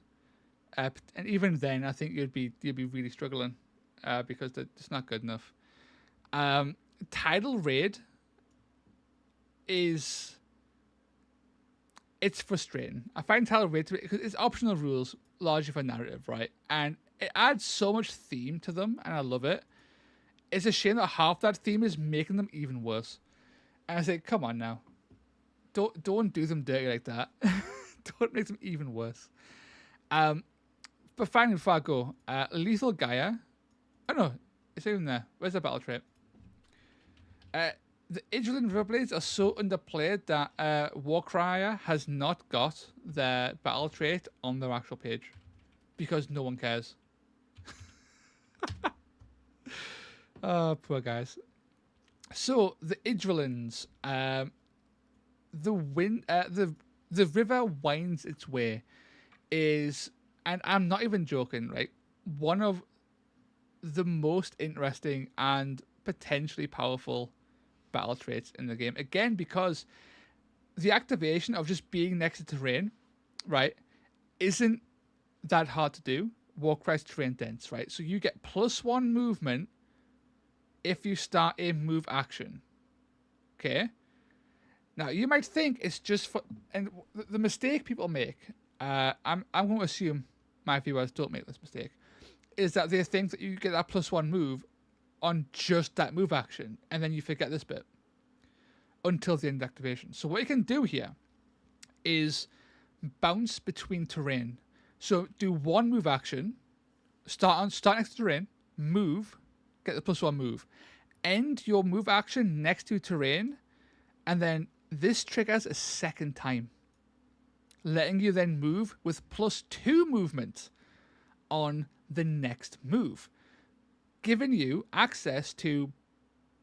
It has to be on the floor, which is the only issue, right? You can't be elevated for it. But importantly, you only have to be on the battlefield floor at the start of the action, right? So you can climb things and still benefit from it, then fall down and stuff, right? So when you combine that with the ability to ignore terrain and move, you can sort of like zip around terrain without a big issue. But being able to go 6 inches, then 7 inches, getting a total of +3 movement, is one incredibly satisfying to pull off. As a player, it's really satisfying to chain terrain and like surf between them. It's really fun. But it's also unexpected. It's an awkward amount of movement for your opponent to factor in, right? It adds like with rush, you can factor in rush and be like, okay, I'll just add 1 to their threat range, and then I stand outside. That's fine. When it comes to the Riverblades, where they can actually go, there's an extra layer of like obfuscation that makes it much more difficult for your opponent to actually like understand just where you can go. And because you can activate the effect so easily, which bit of terrain is going to be the thing to bounce off, which direction that you're actually going to go in the end. Because going a grand total of 13 inches on your foot, guys, is pretty darn spicy, right? It's pretty darn spicy. And then you then just factor in, throw in rush on top of that. Because again, as a battle trait, this is just a basic ass. Like, this happens all the time. You can still throw in an additional +2 movement. Throw in rush into that. Throw in your ability to jump over terrain and ignore terrain. And then suddenly your actual movement becomes rather outstanding. It's just a shame, though, it's tied to these guys who are all fucking terrible. The only good thing here is the Seneschal. And even then, 210... Okay, Heinz-D, I get it. Yes, you're right. No rush, the ability of Riverblades, you uncultured swine. How dare you not knowing every Riverblade ability by heart? No joke, Riverblade is one of the better abilities in the whole game. Again, like, not to like harp on the fact that I am a sucker for reliable flat damage, right? It's only 1 damage, I get it, right? But also, moving or attacking or disengaging and doing like a reliable 1 damage is so good for just like chipping away at things. It's so good. So yeah, actually, I love Riverblades a lot. The actual ability Riverblade a lot. I don't like the warband at all. The pure flesh Seneschal's fine. She's very expensive, or too expensive, arguably. She's been bit with the... She has access to WoW. We can't make her too cheap because they did that early 2nd edition and it broke the game. With like 100-point freaking Six of Sigmar WoW targets was insane. So they clearly gave her a big old bump to make up for that because her defenses are terrible. Her offenses aren't even that good to make up for it. They're great, don't get us wrong, but they're not like good enough to justify our cost and defenses, let's be fair. Crest Dancers are diabolically bad. 10 wounds at 115 points is disgusting. Too squishy. Their stream runners are actually really good. Genuinely really good. And yeah, it is. That ability is really fun. It is such a fun ability, and it is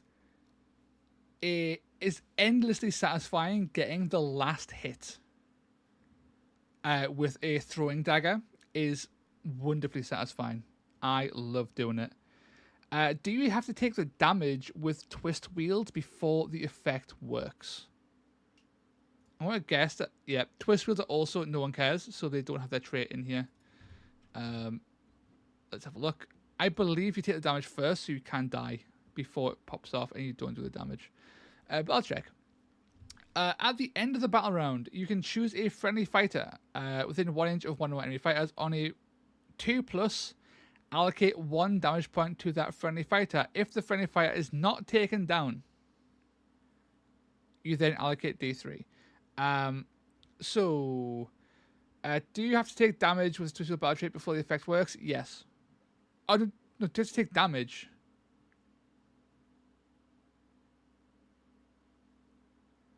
No, you don't.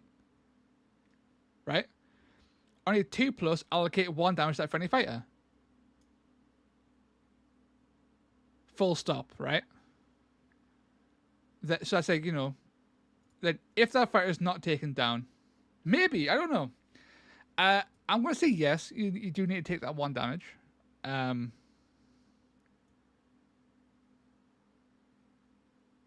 Yeah, I think it's heavily implied you need to take the 1 damage. It is slightly ambiguous. I think it's slightly ambiguous, but I do think you have to take the 1 damage. It's worded weirdly. It could be worded better, right? It's typical Games Workshop stuff. But I think you have to take the damage. Salty and freshwater. We now need a brackish middle faction. We do a brackish. Actually, yeah. Considering John Bracken, Captain Warcry himself, it's in his name's in there. Just a warband of elves, all looking like John Bracken, all wearing sweaters. Be beautiful. Can you imagine? I'd buy that warband. Without a second thought. But I've been rambling for 50 minutes after the last battle report. The last battle, so I am going to skedoodle. It's been a fantastic stream.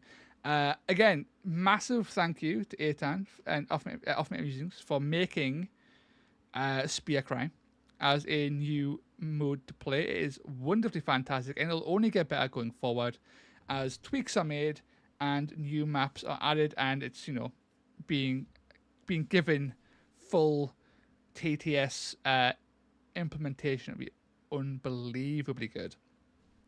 And a massive thank you to Blau Kings and Joe, of course, for being my opponents. Both were fantastic.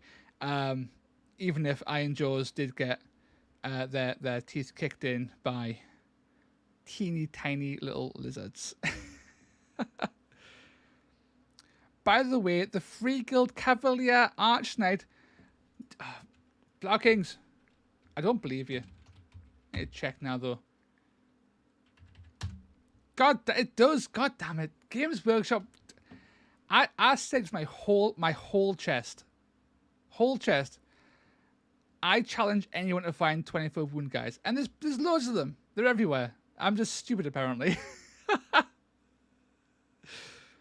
Rotmire Creed as brackish. I mean, they've got weird fisherman vibes with nets and hooks. That's true. That's very true. Thanks for the stream. No, thank you for being part of the stream, Blau Kings. You are a legend as per. Yeah, Doug, Blau King's doing research. He is. He's coming in and just throwing facts at we need to cancel Blau Kings for disrupting the natural order of my word being law. But thanks everyone for popping by. It's been a great time. I will catch us all probably next week. So tune in for that, and hopefully we'll have some more battle reports and some more rambles. It'll be a good time. But thanks again. I'll